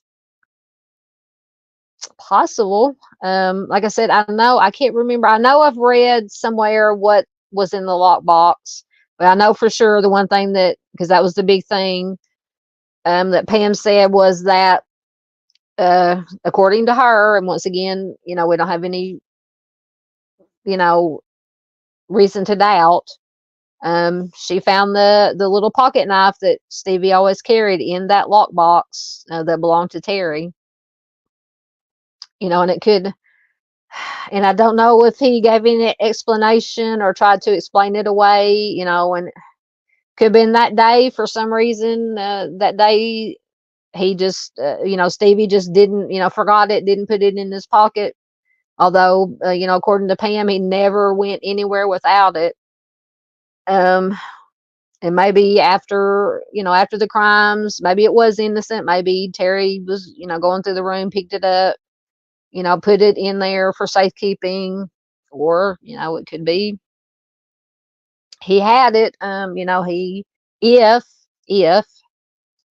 Terry had something to do with it, that he kept it and put it in that lockbox. But why would he hide it, store it, whatever it was, up in the, because I believe she found it was up in the attic. I don't know if it was intended to be hidden or just stored or what the case may be. It didn't go into that, but it's definitely a good point, Bling. Right, let me look into my articles and see if I've missed any that I was going to read before we got this far.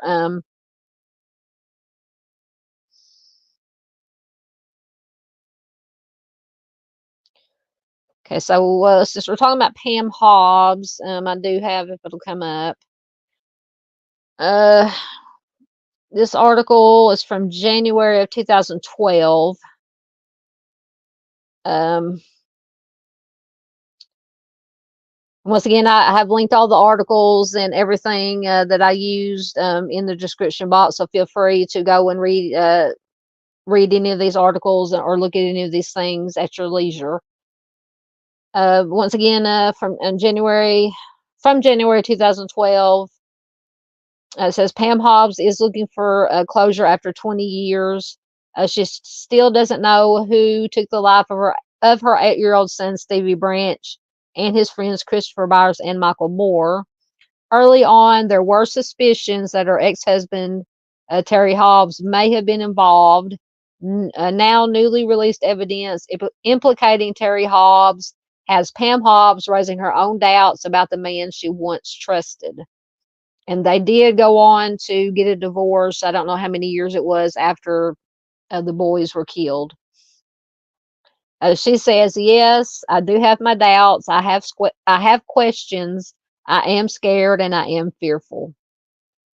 Since Damien Echols, Jesse Miss Kelly, and Jason Baldwin were set free last year after being convicted in the case, they vowed to find the real offenders. Last week, and this back, like I said, was back in 2012. Last week, Echols' attorney released statements from witnesses, members of members of Terry Hobbs' own family, who says they heard Terry confess to the crimes. So it was members of Terry's own family, they say, confessed to the crimes. So it says they have passed polygraph tests. I'm assuming the ones who went to the police and said, "Hey, he confessed." They say they have passed polygraph tests. What would these guys accomplish in trying to do something like this? Like this is my question. If they had not overheard this, said Pam. Still angry over how West Memphis police and then prosecutors handled the case from the start, Pam Hobbs and her family turned over evidence they found to defense attorneys. So they turned over knives that belonged to Terry Hobbs. Among them, one that also belonged to 8-year-old Stevie, and that's the little pocket knife. So maybe in that lockbox there were other knives. That's what was in the lockbox. Now I don't know. I'm just going on the assumption of how they worded this. But they did turn over other knives belonging to Terry, including Stevie's, the one that he got from his grandfather. Pam says, "We knew the defense would not sweep it under the rug, and actually gave it to the defense of these knives." She says, "We knew the defense would not sweep it under the rug and actually take it seriously, and thank God that happened." With reports of Terry Hobbs' DNA found on one of the victim's shoes, and I believe the hair that they said was similar to Terry's was found in one of the knots, because the boys were tied up using their own shoelaces, and the hair that's similar to Terry Hobbs was found in one of the knots. She said, "Oh, so with reports of Terry Hobbs' DNA found on one of the victim's shoes, we asked Pam if she thinks her ex-husband was involved in the offenses." She says, "Today I am numb about Terry. I'm convinced in my heart that Todd Moore, which is Christopher Moore's father, and Mark Byers, which is Christopher's stepfather, had nothing to do with it. I don't know what to think about Terry." So she says she's convinced that Michael's father didn't have anything to do with it, that John Mark Byers, Christopher's stepfather didn't have anything to do with it. But she says, "I do not know what to think about Terry," her own husband.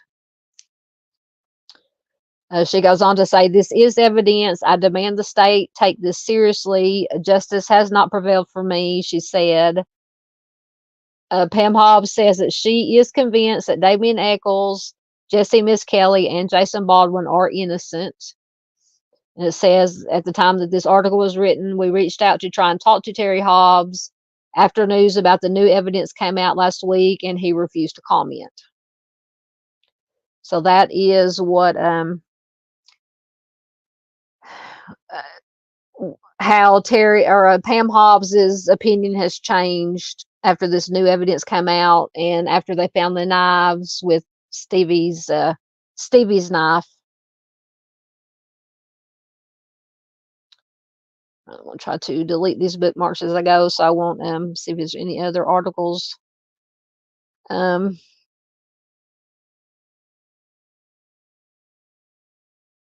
I think I'm caught up on the articles for right now. Let me get back to your comments. So what do you guys think about what Pam said about she doesn't, in any way think that Todd Moore or John Mark Byers had anything to do with it, but she does not know what to think about Terry, her own husband or ex-husband. What do you guys think about that? And do you think, well, I mean, in my opinion, finding the knives, especially Stevie's knife that he supposedly kept with him all the time, didn't leave home without it, being found in that lockbox belonging to Terry. That and the hair, you got to take into consideration the hair. It could be something, could be nothing, could be that he had something to do with it, or it could be a secondary transfer. That enough would make, that alone would make me start thinking, having some doubts. But I wonder also, and going both ways, if at the beginning, when it happened in 93, they latched on to Eccles, Baldwin, and Miss Kelly. They brought out this satanic ritual angle. So law enforcement and prosecutors and everything were all the family members were constantly hearing, this is the guy, these are the guys, they definitely do it, we're going to prosecute them. So that's all they were hearing was, these are the guys that did it, we're going to get them, they did it. You hear that enough times and you're automatically going to say, well, if law enforcement and prosecutors are saying they did it, they have proof, blah blah blah, then they did it. And then on the flip side of that, when these Paradise Lost documentaries came out, well, they were slanted towards all three of them. The trilogy was, I don't know if they started out intending to be that way, but they turned that way, heavily slanted towards their innocence.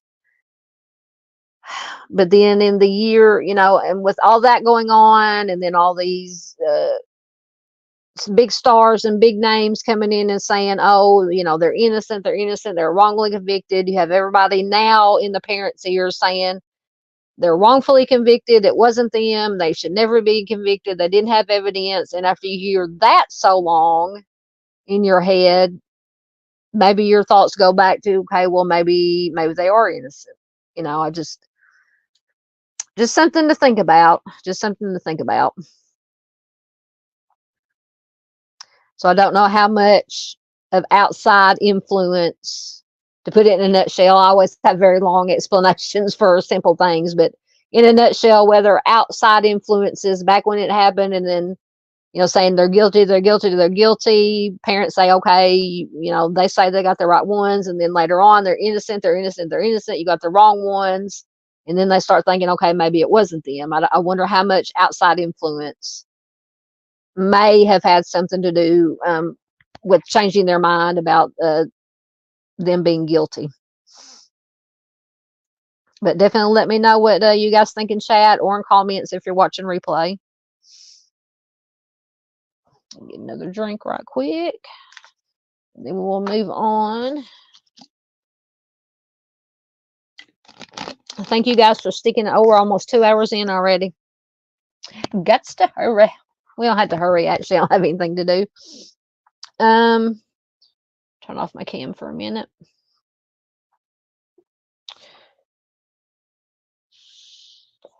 So now we get a little bit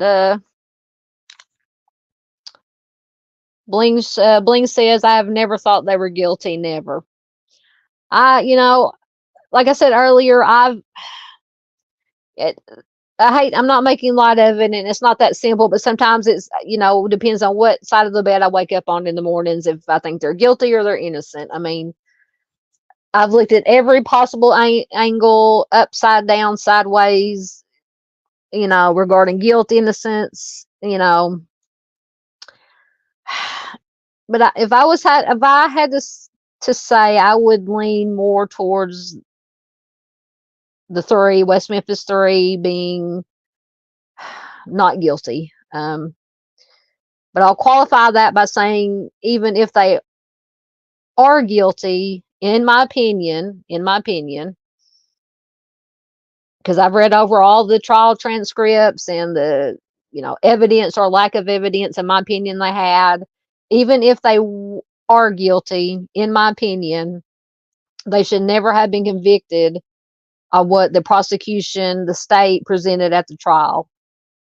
But once again, you had a jury of 12 said they were found them guilty.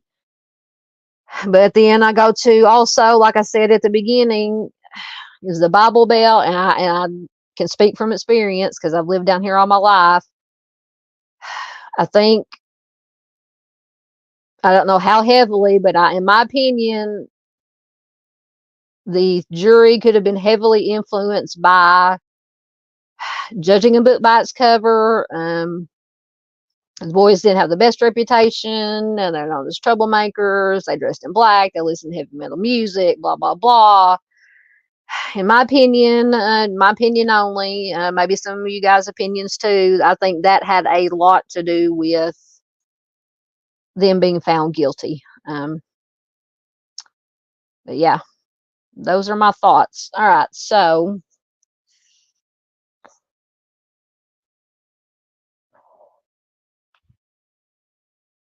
a little bit about Terry Hobbs. We've already we've gone over his criminal history. He was born on May 21st, 1958. He married Pam. I think we read this too. I think I actually took this from the West Memphis 3 fandom. We know he was born in northern Arkansas, grew up in the Ozark Mountain region, went to a Apostolic Pentecost church. His father was a skilled butcher. That's always been nagging in the back of my mind too, considering, well, if you go with the, and I do have a trigger warning, 18, up in my scroller there. I'm not going to get too graphic, but anyone who's followed this case knows that at least one of the boys did have some mutilation to the private area and basically been skinned. So it has been brought up that, well, depending on which side you're on when you look at that, if you're on the side that thinks it was animal predation that did it, or that the offender or offenders did it, they say, people say that it would take some skill, that if it was the offender that did the skinning, it would take some skill to do that. And you would think maybe somebody that was a skilled butcher, and maybe, I don't know if Terry was actually a butcher or his father was, he could have learned something, from his father. You could look at that angle or that theory.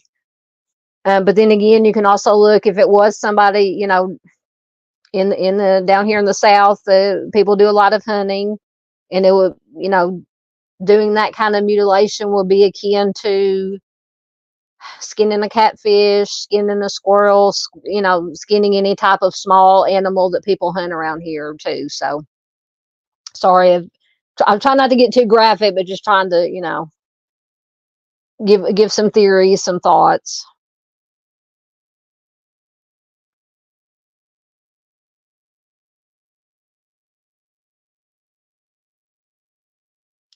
Bling says, I do have a tendency to go against what others think, but I research a lot. Research is good. Research is good. I always have. Like, I've never believed Scott Peterson is guilty. There just was never enough evidence to sway my mind. Yeah, that's, like I said because I've either listened to or read or both trial transcripts from both of the trials, from Jesse's trial and from Damien and Jason's trial. And just, first of all, not to mention, even before the trial, they didn't secure the crime scene. In my opinion, it was botched all the way around. Gathering of evidence, non-gathering of evidence. It was just a total shite show, in my opinion.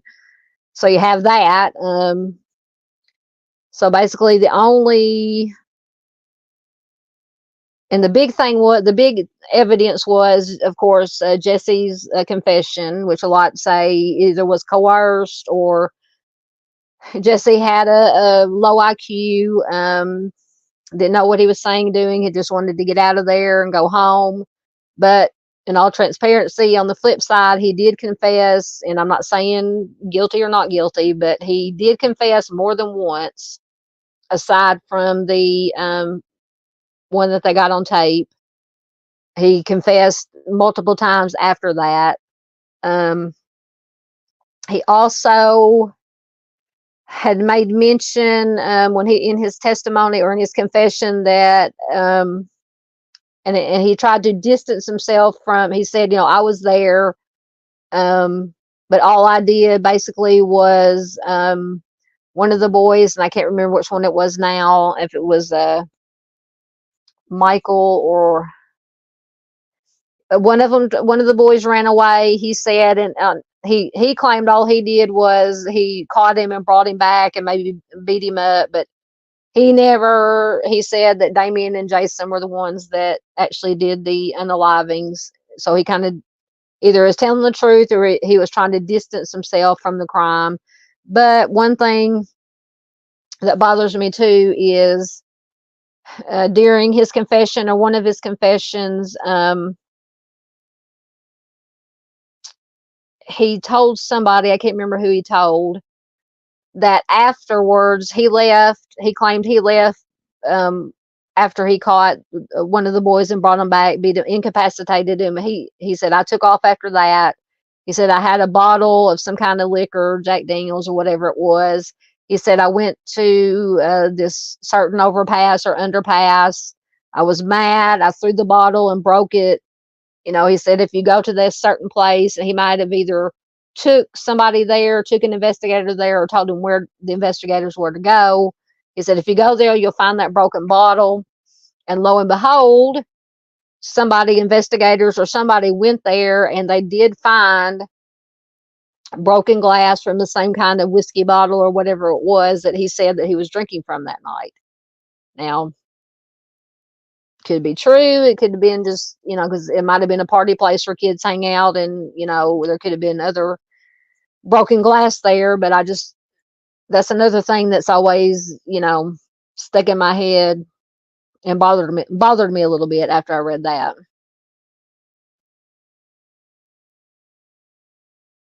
Yes. Bling says, oh my God, botched evidence too. How hard is it? No touchy. So dumb. Yes. I don't think the West Memphis PD and the was it the ninth or 12th judicial district court that handled it. And another thing, the West Memphis PD refused to allow anybody else, state police, anybody else to come in to help with the investigation, even though, in my opinion, the West Memphis PD was very under-equipped, not by their own fault. As far as I know, that kind of crime doesn't happen a lot in West Memphis. You just have your general run-of-the-mill substances and robberies and, things of that nature. But as far as a triple homicide of 3 little boys, they would be very under-equipped, ill-equipped to handle that. They should have called in at least the state police, FBI, somebody, at least the state police. But I have read and heard from numerous places, the reason I believe they did not call in the state police is because at the time, even before the crimes happened, the state police was actually investigating the West Memphis Police Department. It had something to do with substances disappearing from evidence lockers, and maybe firearms mysteriously disappearing from evidence lockers. So the state police was investigating West Memphis Police Department during this time, and that is a big reason, in a lot of people's opinions, that the West Memphis PD did not want the state police to come in to help investigate the West Memphis 3 crime. Yes, Lisa Joe said they could have coerced that. What are you talking about?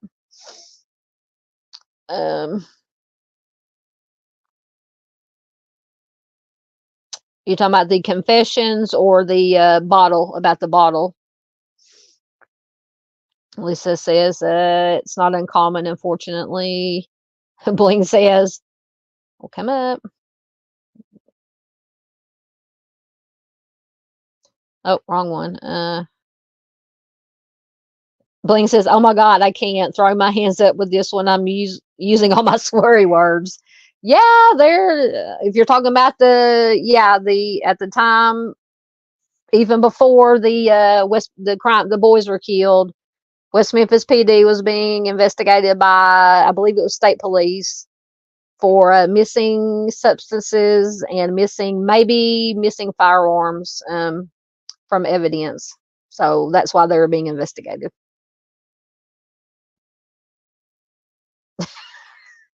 Lisa Joe, you're typing like I usually do. The bottle, yes, it definitely could have been coerced. Absolutely, absolutely. It could have been that the investigators or prosecution or whatever happened to go to that area just in investigation, if you want to call it that, and found this broken bottle and said, "Oh, let's make up this story and tell him to say it." Definitely possible. At this point, even after all this many years, at this point, anything is possible in this case. It's just so infuriating because all I want to know, whatever, whoever did it, I just want to know who did. I just want to know the truth, to get justice for Stevie and Michael and Christopher, and for what family they have left. No matter who did it, if it was West Missouri and they just got away with it and got let go, or if it was somebody else, whether it be a family member, a stranger, I just want to know the truth. And that's all I want. Yeah. Blaine was talking to Miss Barb, and she said, "Are you hearing this? I might hear that something was struck by lightning. It just sounds so similar." Yeah, as far as I know, there's no lightning in this one, but like I said, who knows? Who knows? Seems like every time I go and refresh my memory and look at different stuff, I find something new, little tidbit somewhere. It's just craziness, craziness.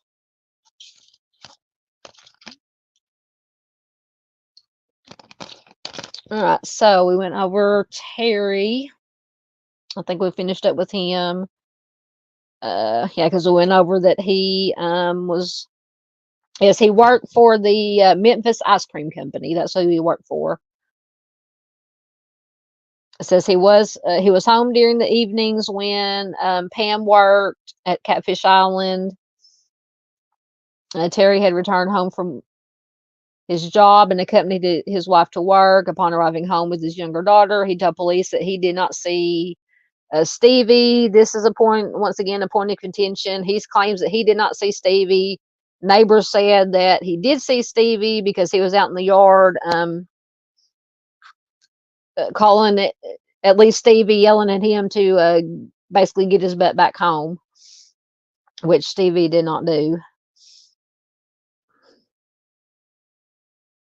Yes. Bling says, every time I listen to an interview or read the docs in Timmy's case, I find several new things. Absolutely. All right. So we go to this DNA testing in 2007. Did identify a hair fragment found on Michael Moore's bindings to be consistent. That's a word I always forget. Is consistent with Terry Hobbs. So this type of DNA testing utilized pertains to mtDNA. So if anybody knows, and I was going to look this up, I forgot to look it up before I did this. I have read about mtDNA, and from what I understand, it's not as reliable or as exact as some other kinds of DNA testing. It says, though not as conclusive as traditional DNA testing, it can help exclude suspects as potential donors of physical evidence. And now they say they also have cigarette butts. DNA used for comparison purposes was taken from cigarette butts obtained from an ashtray. So maybe they took some from the hair and the ashtray. Or they took the DNA from the ashtray because they knew it was Terry's DNA, and they used that DNA because I don't think he ever. Oh, take it with a grain of salt. I don't think he ever willingly gave his DNA. So maybe the DNA they got off the known cigarette butt from him was tested against the hair that they found at the scene, and maybe that's how they got this. That it was similar to his hair.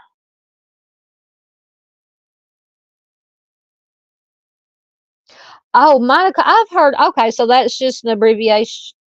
Come up. So mtDNA is just an abbreviation of mitochondrial DNA. Okay, I know what mitochondrial DNA, yes, comes from the mother. Thank you, and bling. I just was not. I always called it or heard it the whole mitochondrial DNA. I didn't know the mtDNA. Thank you. Got it. I got it. I understand. Thank you, ladies. I said I'm not an expert, but I try to read and give myself as much knowledge as I can retain about these kind of things. Because forensics and CSI and DNA has always fascinated me. So I try to read up and learn as much as I can about it. So thank you, ladies, for that. All right. So this is Stevie Brent Sr., who is obviously Stevie, his biological father. I researched. I think I found one article. I don't think I have it here. I think I took it from this article. But basically, I think from what he said, has always maintained that in his opinion, that the West Memphis Three are guilty. They were the ones that did it. And I don't know when this article was from, but he says Steve Brent Sr., the father of one of the three 8-year-old boys killed 18 years ago, says he will do everything in his power to overturn the law that allowed the West Memphis Three to walk free, which is the Alford plea. So that's really all I could find on Stevie's biological father. So he apparently, has always maintained that in his opinion, the three were guilty. He did not think it was right that they were allowed to use this Alford plea to be set free, and that he was going to do everything to try to change it or change the law. So that's where he stands on this case. The only other thing I could find on Steve Brent Sr. was during the arraignment on June 4th, 1993, during the arraignment. After it was over, he was at the back of the courtroom, and he apparently ran and tried to make his way to the front of the courtroom to try to get to Damien Eccles to most likely throttle him, which is understandable. If you think that he's one of the ones that possibly took the life of your son, you can't fault him for having that kind of reaction. But that is a picture of him. So that's the only other thing that I could find regarding Steve Brent Sr.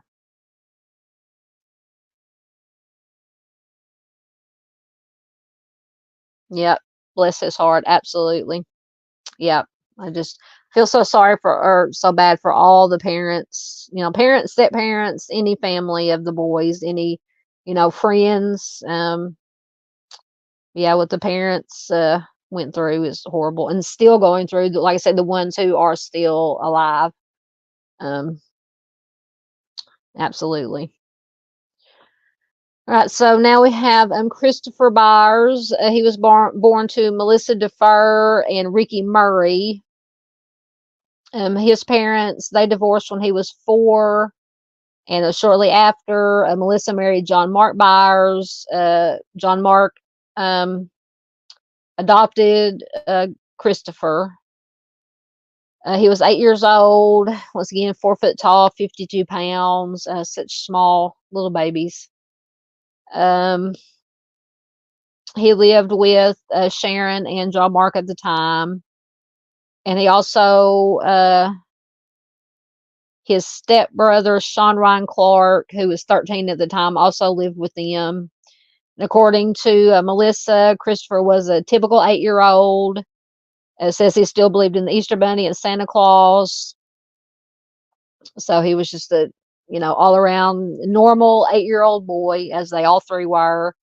And Christopher is buried in a Forest Hills Cemetery, which is or Forest Hills Cemetery East, which is in Memphis. So Chris had just recently befriended Michael and Stevie, so he was kind of not really the odd, you wouldn't say the odd boy out, but he had just started, hanging around with Stevie and Michael. Of course, they knew each other from school, but as far as spending a lot of time together, they hadn't been spending a lot of time together until just right before they were killed. By May of 1993, Christopher was experiencing problems as a result of I believe it's HDHD, hyperactivity disorder. He was taking medications, but his doctors were unable to determine why his behavior was not improving. So it sounds like even though he was given these medications, whatever they give ADHD, I've heard Ritalin and different things, apparently they weren't improving. And this has also been brought up as a possible motive if it was a family member who was involved, is that due to Christopher's behavioral problems, could have caused, like Chris Gideon mentioned earlier, a fit of rage, a discipline that got out of hand, and then maybe the other two boys could have been a witness to what happened to Christopher, so therefore it just turned into a big, you got to just, unfortunately, just, take care of all the, I don't want to say problems, the boys weren't problems, but in the mind of the offender, take care of all the problems, all the witnesses, and that way you don't get caught. That's just some of my thoughts, if it was somebody, a family member or something, something of that nature. Once again, small writing. So I'm gonna turn off my cam while I'm have to lean in to read this small writing. So it is unknown, apparently, if Christopher went home on May 5th after school. However, and we know that Pam stated that Chris came over to her house around 3:30 to look for Stevie to go bike riding. Stevie had already left to ride bikes with Michael, and so Chris remained at the Hobbs residence. He watched an episode. This breaks my heart too. He sat down and watched an episode of Muppet Babies with Amanda, who is Stevie's younger sister.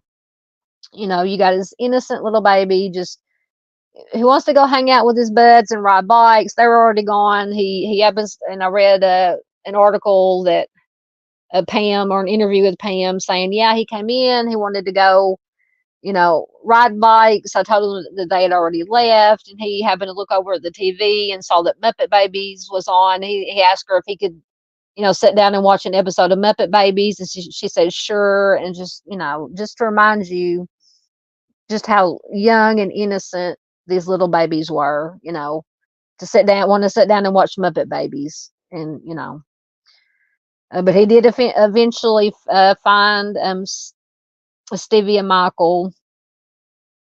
So Chris left Pam's house at 4 p.m. Various sightings of Chris throughout the afternoon and early evening of May 5th suggest that he did meet up with Stevie and Michael before he was found riding his skateboard. He was riding a skateboard belly down, kind of surfing on his skateboard down the street. So apparently,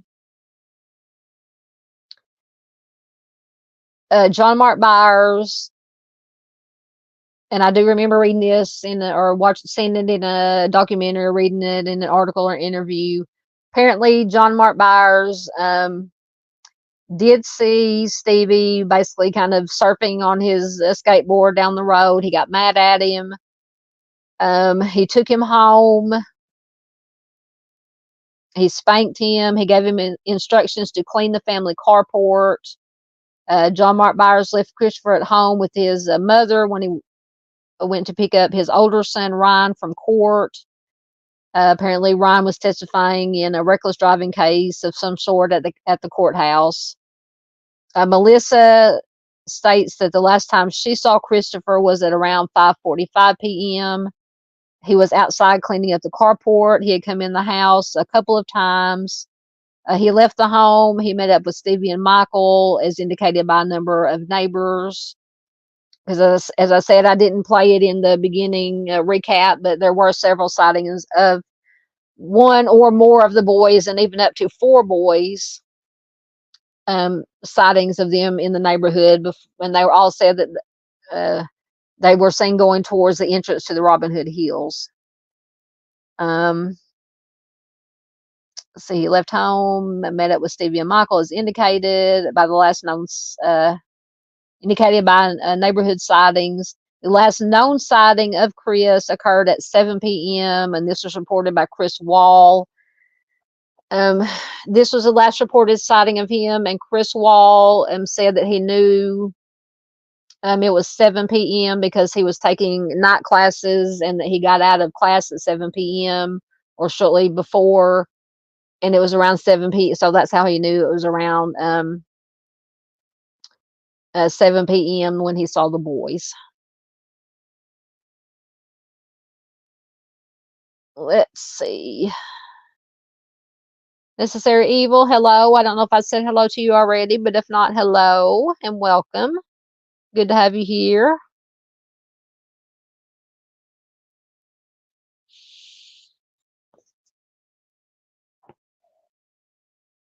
All right.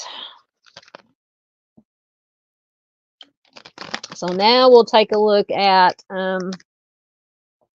John Mark Byers. I always forget to turn my camera back on. So John Mark Byers, sometimes known just as Mark Byers, he was born on March 8th of 1957 in Marked Tree, Arkansas. He's a big fella. He was 6'5", around 38 pounds. He was one of 4 children.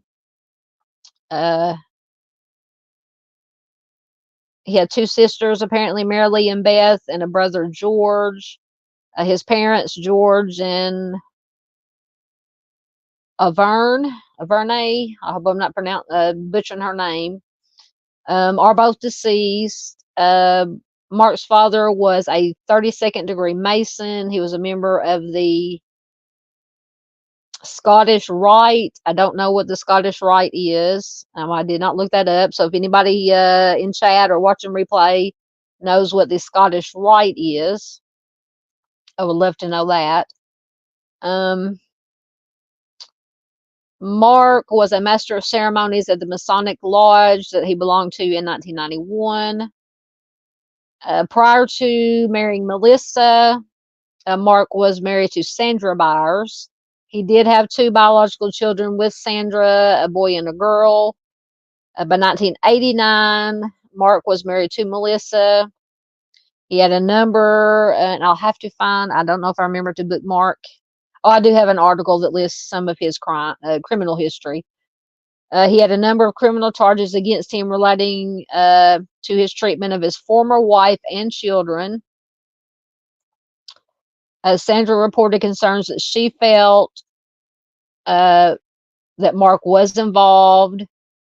So she told Gary Gitchell, Sandra, his first wife, told Gary Gitchell that she had concerns that she felt that John Mark was involved in the homicides. Now, this is just coming from the ex-wife. Once again, no reason to doubt, but take it with a grain of salt, as we do everything.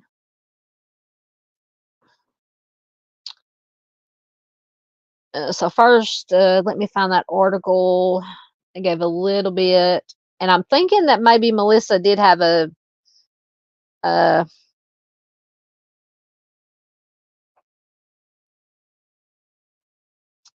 little bit of a criminal history too, but I'm not sure. Let me make sure I have the right article.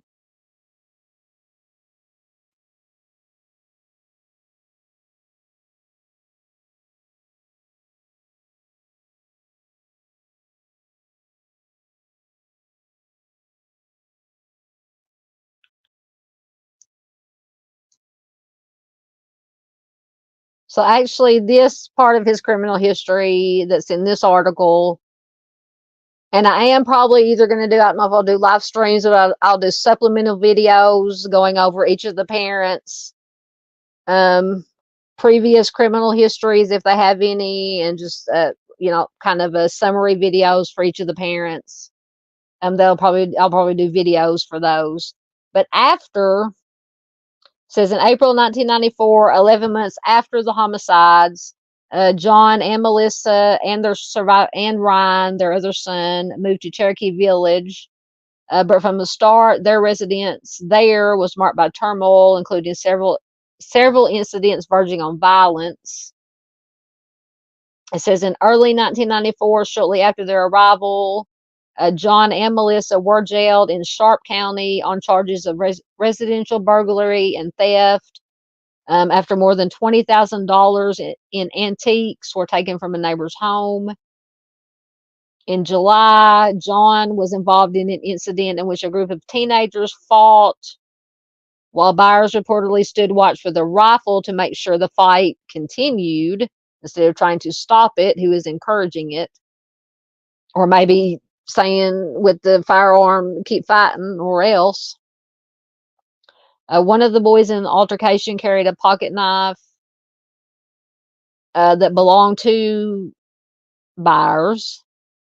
The boy he was fighting was injured seriously enough to require hospitalization, and Byers was later charged with contributing to the delinquency of a minor.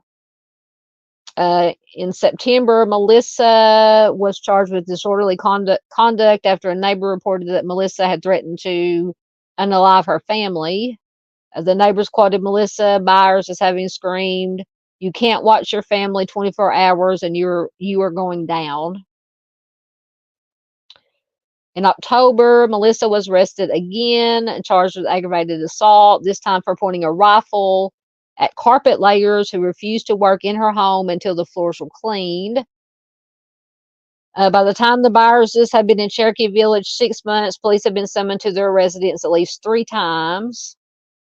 In January of 1995, John was found guilty on the charge of contributing to the delinquency of a minor. He was sentenced to 1 year in jail, 9 months suspended in order to pay half of the injured boy's medical bills.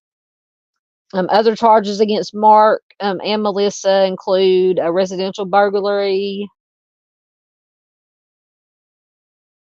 And then Melissa, now we'll have to do a whole other video or live stream on Melissa Byers' death, because it is, see how far are we in?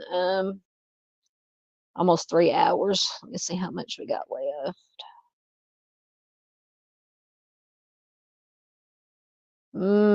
Melissa's death. Before we go into that, John Mark Byers did pass away in a car accident in June of 2020. This is just an excerpt from the article. The stepfather of one of the children killed in the West Memphis 3 case passed away in a car crash earlier this week. According to a post on the Shelby County Sheriff's Office Twitter page, John Mark Byers was killed in the crash on Chambers Road in the Millington area, which is I've been through Millington when we used to go over to Memphis to the drag races in HRA. We had to go through Millington. Millington is a very nice neighborhood. But he was killed on Chambers Road in Millington, and he passed away at the local hospital. So he passed away in June of 2020. Let's see if I missed any comments.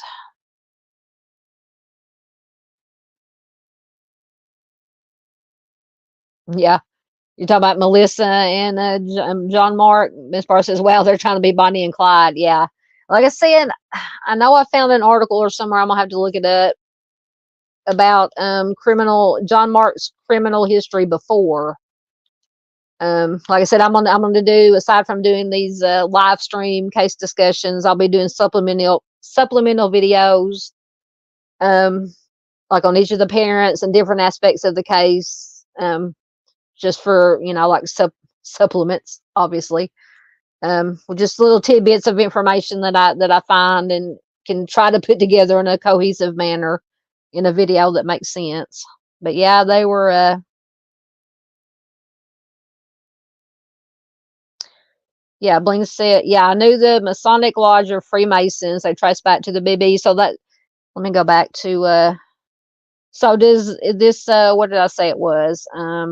So does this Scottish Rite, is that tied into the Freemasons, or is that something totally different? If anybody knows, because it said that Mark's father, or no, Mark's father was described as 32nd degree Mason and a member of the Scottish Rite. So I'm just going to assume that the Scottish Rite has something to do with Freemasons. Once again, I'm just assuming. But thank you for that information. All right. Right. So Melissa, who was Christopher's mother, she was born on January 15th, 1956. She passed away of undetermined causes on March 29th, 1996. This is a whole other can of worms in itself, and we can go over it if you guys want to and want to hang out. I've got an article I can quickly read that gives the basics of it. So, of course, she was obviously the biological mother of Christopher and Ryan Clark. And at the time, she was married to John Mark Byers. So before she passed away, she said that she turned to her deep religious faith for comfort, although she said the nights were difficult. She paced the floor, she chain smoked, she read hundreds of condolence letters from strangers across the country. Just breaks my heart, just everything that a grieving mother would do. She says, I know I need to ask God why. I know Christopher is in heaven. I know that, but I miss him. I miss him. I miss him. Just breaks my heart. So she passed away March 29th, 1996 at 40 years old. Very young. So I think it's the same article that I was reading from. I will quickly read. I'll try not to read too awful fast. But and I'll turn my camera off while I'm doing it. So this is from ArkansasTimes.com, and it's called The Strange Demise of Melissa Byers. So for anyone, yes, absolutely, Miss Barbara knows it is gut-wrenching.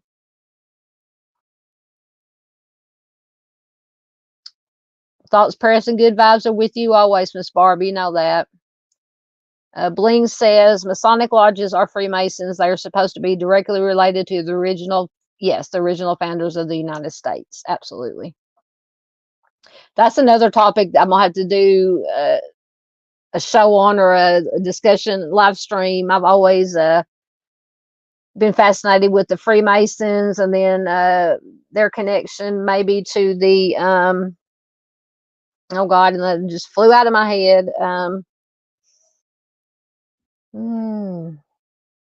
Anyway, I'll think of it.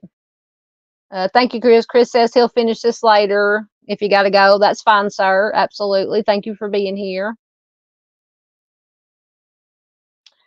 All right. So quickly, on March 29th, 1996, at approximately 5:40 p.m., Sonny Powell, the sheriff of Sharp County, called investigator Stan Witt of the Arkansas State Police to report a suspicious death.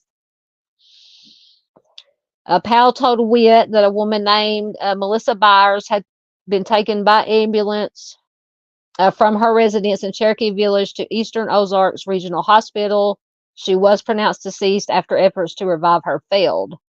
Powell was acquainted with Melissa Byers, as most people in the area knew. She was the mother of one of the three boys, West Memphis 3. Blah, blah, blah. We know all that. Since moving to Cherokee Village in 1994, the couple had frequent run-ins with the law, like we talked about. In 1996, they appeared on television again, this time in a highly praised documentary Oh, that's a documentary, the HBO documentaries. So now, not quite 3 years after the homicide of 8-year-old Christopher, and with some criminal charges against her and her husband still pending, Melissa Byers was deceased. The problem facing Sheriff Powell was that no one at the hospital could figure out why. That inability on the part of the doctors to determine the cause of Melissa Byers' death was what prompted Sheriff Powell to telephone Witt. Melissa was only 40 years old. Her body showed no visible signs of trauma. To Powell, her death looked like a possible homicide. Witt arrived at the hospital about 35 minutes later. There he met with local law enforcement officers, and with John Mark Byers, Melissa's husband. While a Sharp County deputy took a statement from John Mark and got his permission to search his home, Witt began taking notes about the condition of Melissa's body. It was nude and lying on the stretcher where she had passed away. A quote, a visual observation of Byers' body revealed IV puncture marks on the top of her right and left foot, on the inside of her right wrist, and on the upper right thoracic area. The right thoracic puncture mark and the right wrist puncture mark were both covered by Band-Aids. The puncture marks on the top of her right and left foot were not covered, and the victim had a silver-colored necklace with a cross around her neck. The investigator entered several other observations and had the body photographed. While he did that, another state police investigator was questioning a woman who had contacted Cherokee Village Police upon hearing that Melissa had been taken to the hospital. The woman told investigators Steve Huddleston that she had known the Byerses for years, that the couple had recently been estranged, and that Melissa had been taking Dilaudid, which was a powerful narcotic that, when diverted to the black market, is one of the most popular illegal substances in the country. At approximately 9:40 that night, Witt and 8 other officers organized a search at the Byers home. Before granting his permission for the search, John Mark had told a deputy sheriff that police would probably find a small amount of Mary Jane in the house. The deputy signed an agreement stating that if they did, Byers would not be charged with possession. Consent obtained. The team searched the small 2-bedroom house while Byers waited outside. They did find Mary Jane in a closet of the master bedroom and on a nightstand in the other bedroom. They seized this as evidence, along with a glass on the nightstand which contained an alcoholic beverage believed to be peach schnapps. Oh, I used to drink a lot of peach schnapps back in my younger days. In addition, they seized 6 types of medication that had been prescribed for Melissa Byers. Dilaudid was not among them. At midnight, Witt went to the house next door to interview a neighbor named Norm, who had followed John Mark to the hospital. The neighbor had been one of the last people to see Melissa alive. He told Witt that at a little after 5 p.m. that evening, John Mark had called him on the phone saying that he could not wake up his wife, and Byers asked Norm to come over and see if she had a pulse. I don't know, most everybody may not know advanced, CPR or advanced life-saving techniques, but I even know how to take a pulse. But at any rate, the neighbor responded by asking Byers why he didn't call an ambulance. That's another good question. The neighbor said that Byers responded, "Well, come over, come through the kitchen door."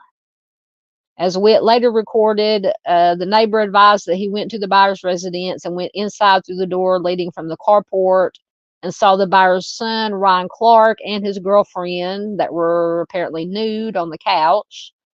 He advised he went immediately to the bedroom and saw that Melissa was totally naked, lying on the far side of the bed on her back. Let me get a drink.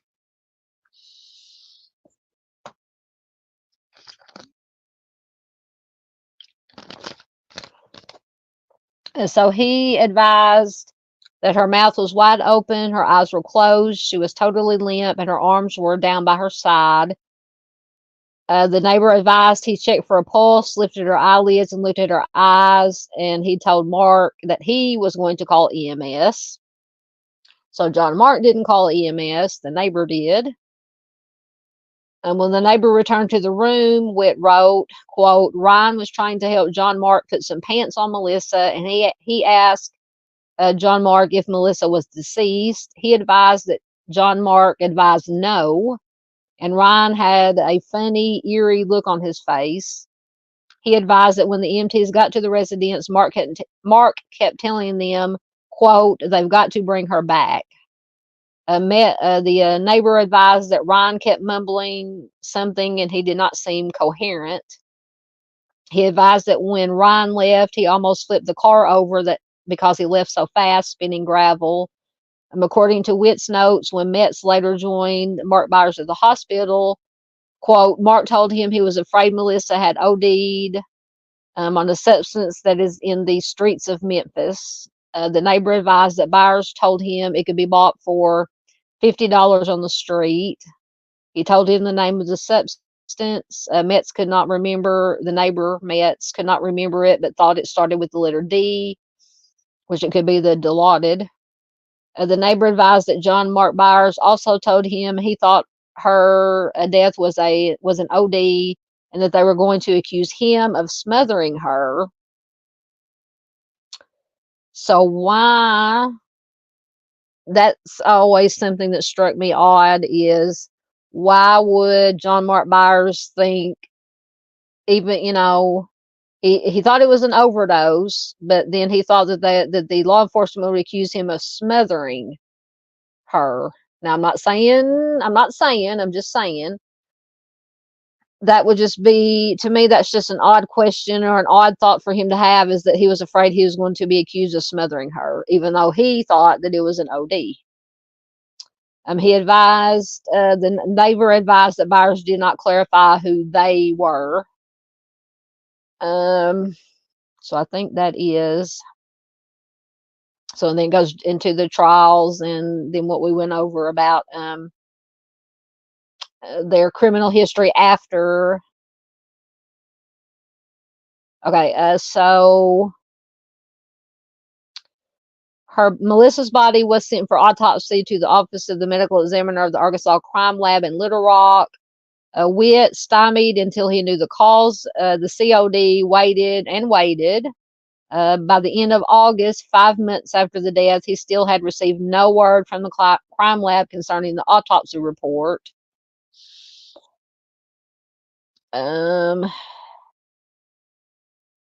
So during that time, John Mark Byers entered into a plea agreement. This was regarding the $20,000 worth of antiques that he stole from a neighbor's house, and to make restitution to the father of the boy who was injured in the fight, where he was basically holding the pew and encouraging them to fight. Just trying to see if there's any other.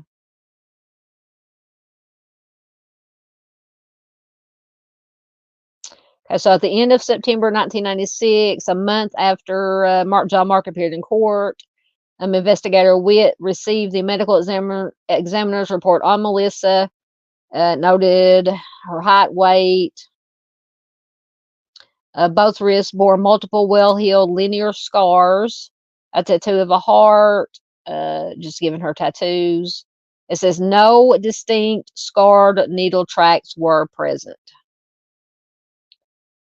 So to me, that is significant, because I don't know that much about substance use, and I don't like needles, so.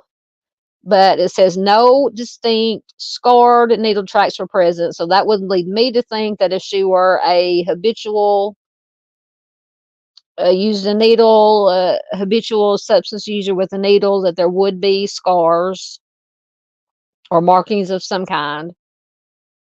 So there were no distinct scarred needle tracks present, but other needle marks were evident. 2 of those, which were covered with the Band-Aids,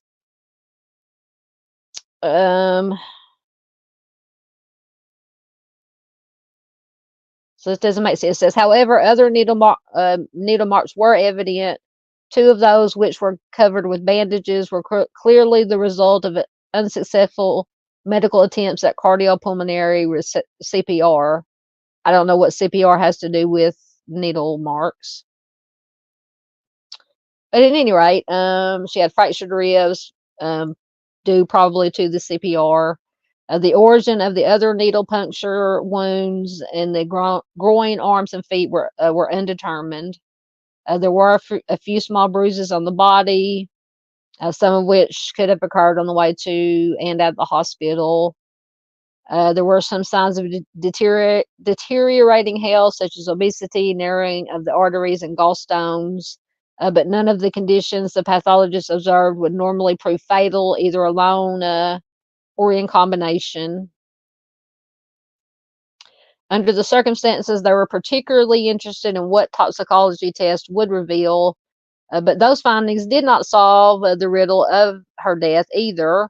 Although a glass of peach schnapps had been found at her bedside, she had apparently drank very little, as no alcohol was detected in her system, nor were any opiates found in her blood. Traces of one of her prescribed meds, and anti-seizure medicine used to treat PTSD, was present, as were traces of lithium, which is a medication that had been prescribed for her to treat manic depression. But that was all in the amounts of neither of those substances exceeded therapeutic levels. Only her urine was abnormal. It tested positive for the Mary Jane and for hydromorphone, which was the synthetic version of Dilaudid. She did not have a prescription for that. And on the street, it said it sold for as much as $50 per tablet. It is a potent opiate. It can slow breathing, heart rate, and brain activity. They say what was strange with that, while the drug showed up in Melissa's urine, suggesting a recent use, it was not found in her blood, which would be expected of a lethal agent if she had been taking it for a while. And moreover, that anomaly in the body was matched by an anomaly in the report.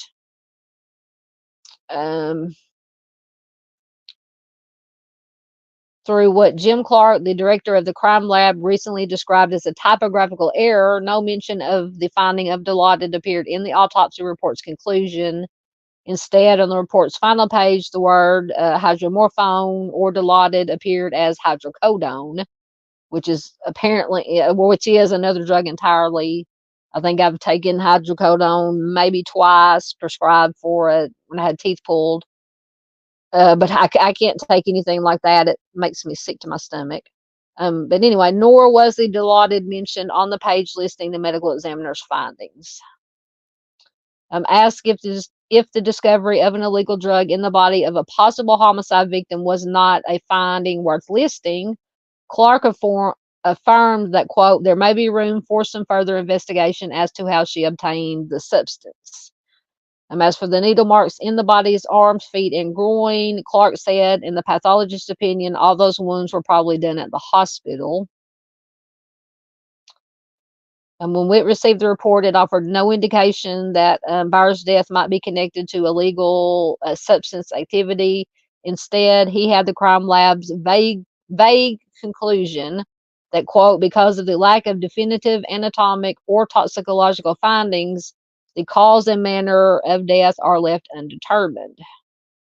According to Clark, the causes of about 4 to 8% of deaths that are presented to medical examiners nationally are found to be undetermined. And in December, investigator Stan Witt closed his case on Melissa Byers, but Sheriff Powell kept it open.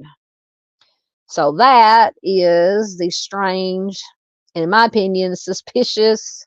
Let me know what you guys think. Death of Melissa Byers. Let me see what you guys think, or let me know what you think. Oh, thank you, Bling. Thank you. Bling says, I looked it up. Scottish rites are Freemasons as well. Thank you so much. Thank you so much.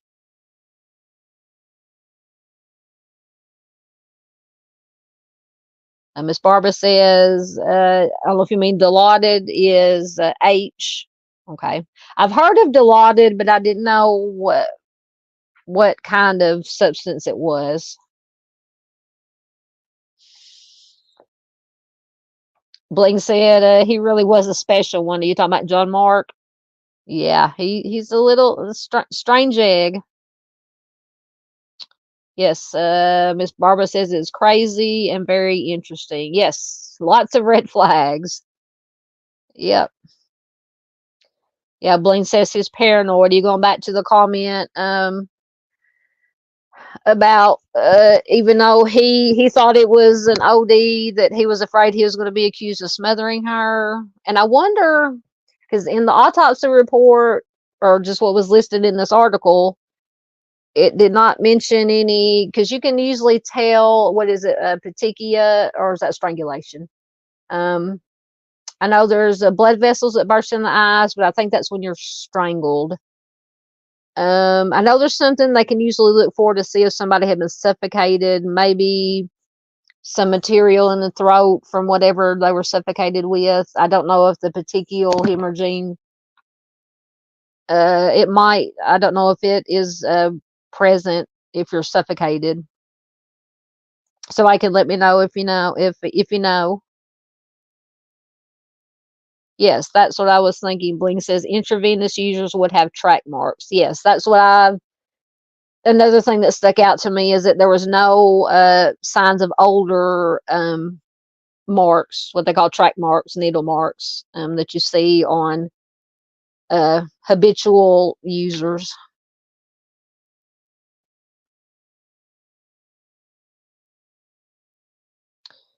That's also a good point. Bling says if she were using for the first time, though, I can see her trying to find a vein wherever it could be easiest. Absolutely. Miss Barbara says Dilaudid is a, I'm not going to say the whole name. Uh, Facebook might ding me, but H. Okay. So it's nothing, which no illegal substance is to be played around with, but definitely not H.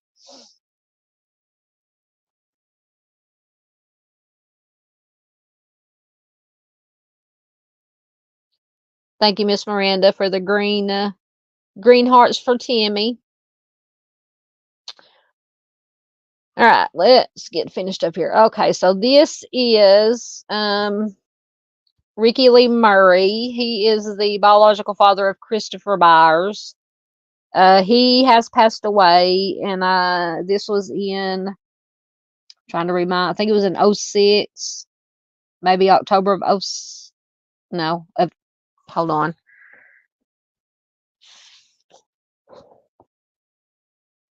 I always forget to turn my cam back on. Let me find my slides and read it from the bigger slide. Oh, come on. Find my slides.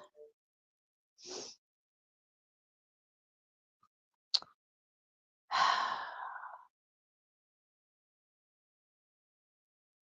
course, everything is taking its time loading. Find the right slide.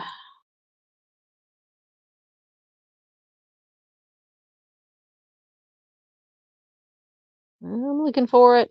Should be here. There it is.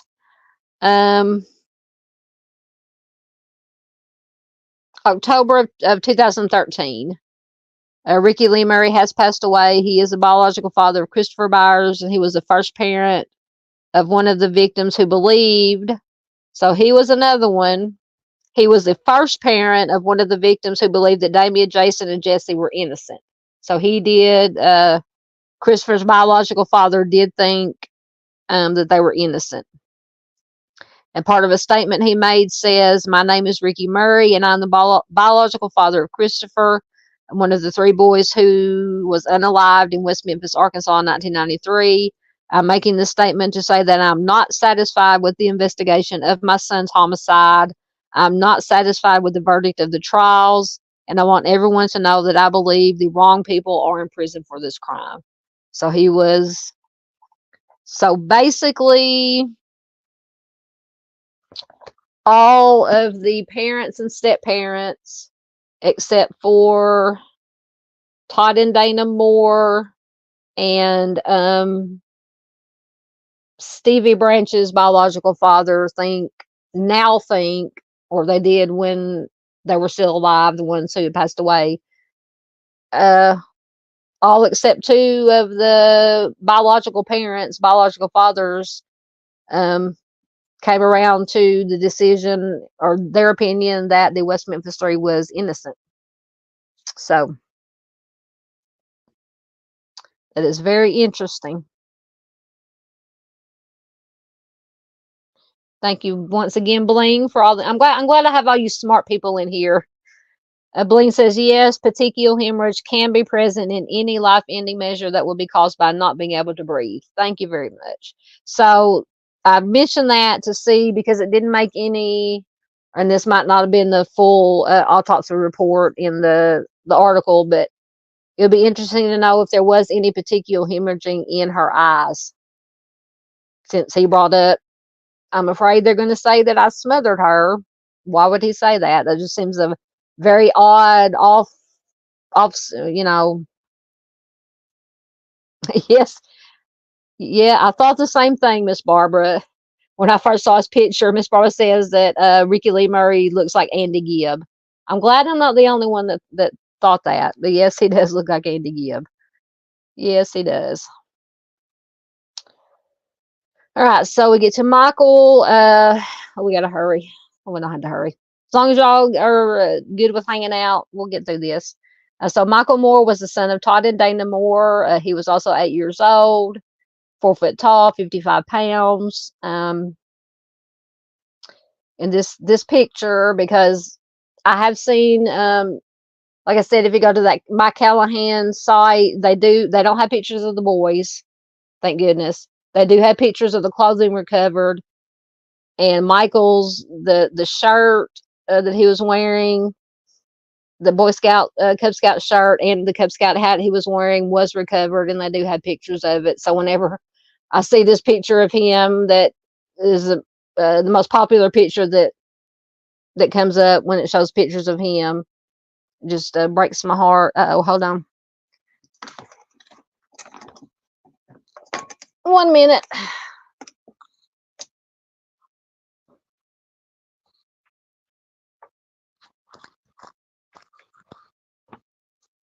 Okay, we're back.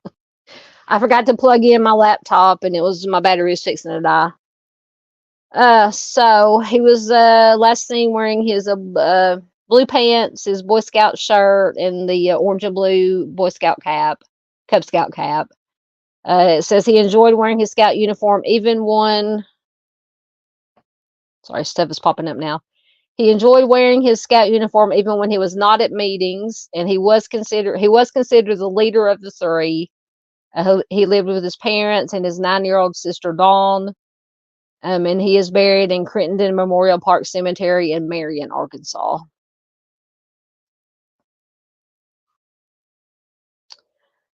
They said he was a natural born leader. He enjoyed participating in Cub Scouts, and he enjoyed pretending to be in law enforcement. And on May 5th, he had gone over to Stevie's house so they could go out and ride their bikes around the neighborhood. And once again, because Stevie had just gotten a new bike from his grandpa, this is the weather had finally taken a turn for the better, and they wanted to go out and ride their bikes. The two boys were seen by a number of neighbors riding their bikes. The last known sighting of Michael differs from that of Christopher and Stevie, because this Chris Wall, who we talked about earlier, did not reportedly, when he gave his sighting, he did not reportedly see Michael at this, when he said he saw the boys at 7 p.m. So he said he did not see Michael. He just saw, most likely, or assumingly, Stevie and Christopher. Brian Woody is the last known person to have seen Michael, and his observation, though, has been questioned due to the circumstances surrounding it. Apparently, he was in a vehicle, and it was quite a distance away from where the boys were when he saw them going into the woods. And I think I read that he said he saw them just from the back.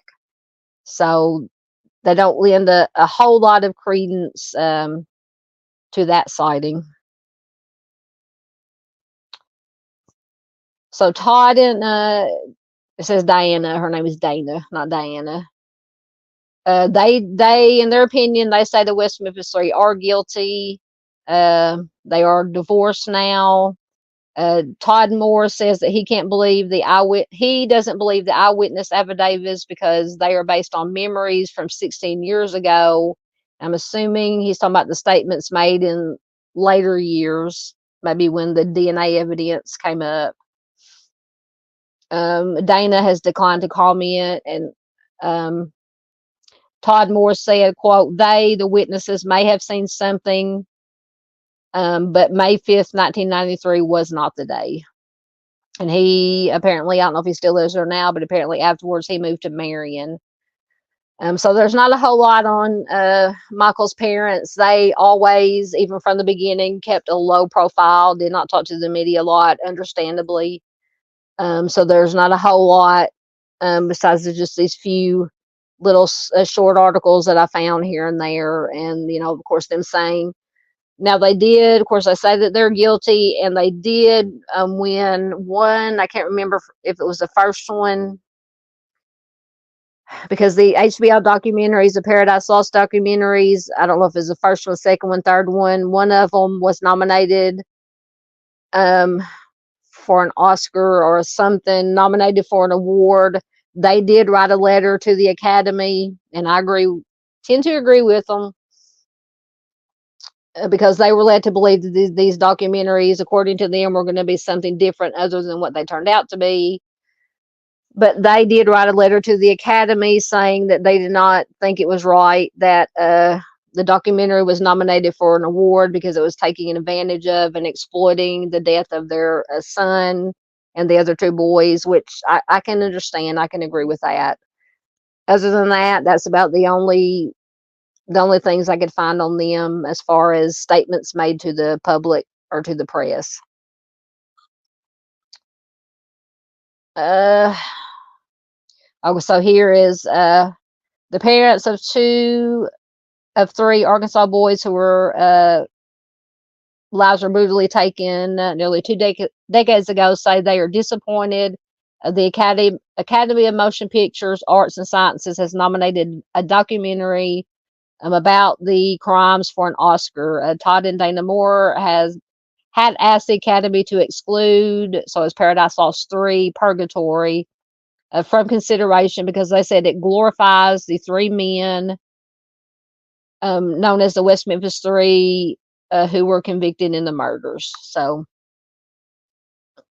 maybe, of course, I'm assuming because it maybe exploited the crimes, but then I think, according to this, it was more so that it, in their opinion, it glorified Eccles, Miss Kelly, and Baldwin, who they believe did take the lives of the boys. And so, and I think it was still nominated. I don't think their letter had any effect on the nomination. I can't remember if it won in anything that it was nominated in, but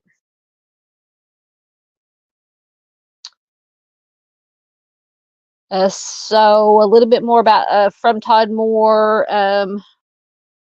He, the father of one of 3 boys, is outraged over the deal, the Alford plea that allowed the West Memphis Three to walk free. Todd Moore, the father of victim James Michael Moore, released a statement detailing his anger over the deal.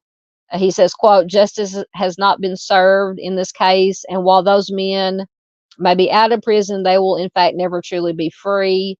They will always have to live with the fact that they are still convicted child unalivers in the eyes of the law and society.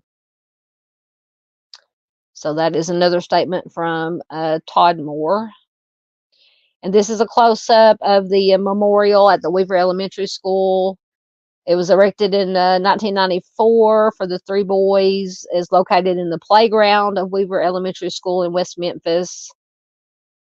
In May of 2013, for the 20th anniversary, Weaver Elementary School Principal Sheila Grissom raise funds to refurbish the memorial. I think that's when they built the gazebo or refurbished the gazebo that's over it. So I thought that's just a very, very wonderful tribute and a memorial for the boys. And I thought I had a picture of the whole gazebo, but I guess I just had the plaque there. All right, guys, I think that is all I have. So if anybody has any last thoughts, questions, opinions, anything you want to throw in there, just let me know. We're a little bit over 3 hours, so we'll get this wrapped up. And because tomorrow, and while y'all are, I'll turn my camera off for a minute. Well, I'll see if y'all have any last thoughts, questions, comments, goodbyes, whatever. Tomorrow night, for whoever's up for it, I'm going to do a Southern Gal After Dark. We can talk about some true crime if you want to. We can talk. It's going to be a free for all. It can be true crime. It can be music. It can be movies. It can be paranormal. It can be whatever you guys want to talk about. Hey, Paula, did you leave and come back? I do have a slideshow with just some like funny memes I found. Some of them were true crime related. Some of them are music related. Some of them were just funny because I thought they were funny.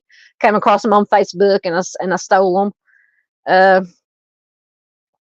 And a couple little kind of like not really games, so kind of fill in the blank things I thought would be fun to do, and then we can just open chat, free for all. Oh, Paula says she fell asleep. Don't worry, I do that all the time. I put on a replay crew for whatever I'm going to watch, and sometimes I make it through it, and sometimes 5 minutes after I put it on, I'm snoring. So I completely agree. I completely understand. Yes, Miss Barb says music, please. Absolutely. I'm trying to find a way because I found this other channel, YouTube channel. It's a music quiz channel, and it's got all different types of music topics. Some is guess the next lyric, some is guess the song by just a couple of notes or bars. I'm trying to figure out if at some point we can use that without me getting dinged for copyright. So if anybody who knows this YouTube thing better than I do about how to do that without getting a copyright violation or strike, because I thought that would be so fun for us to do. As I said, it has all kinds of all genres of music, all music from all the years, from like the 1940s all the way up to today. So yeah, but yeah, I can find some music stuff, Miss Barbara. Like I said, it just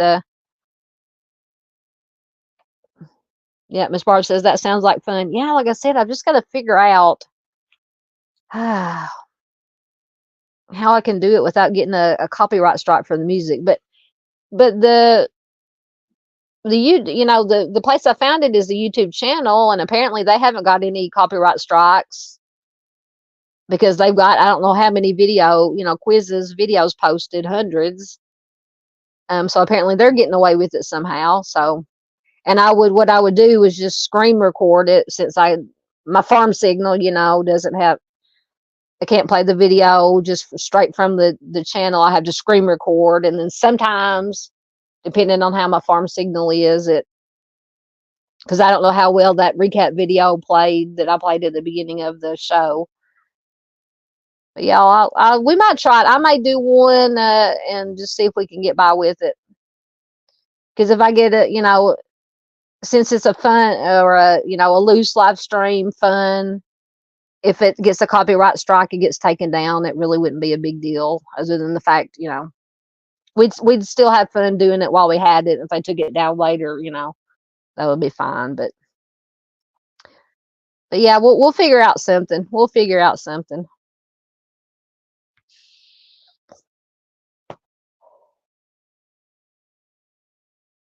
All right, guys. If you haven't got anything else, since we are over 3 hours, thank you everybody for joining me. I can't go back and name. Miss Barbara's here. Miss Paula. Miss Lisa Joe was here. I don't want to forget anybody.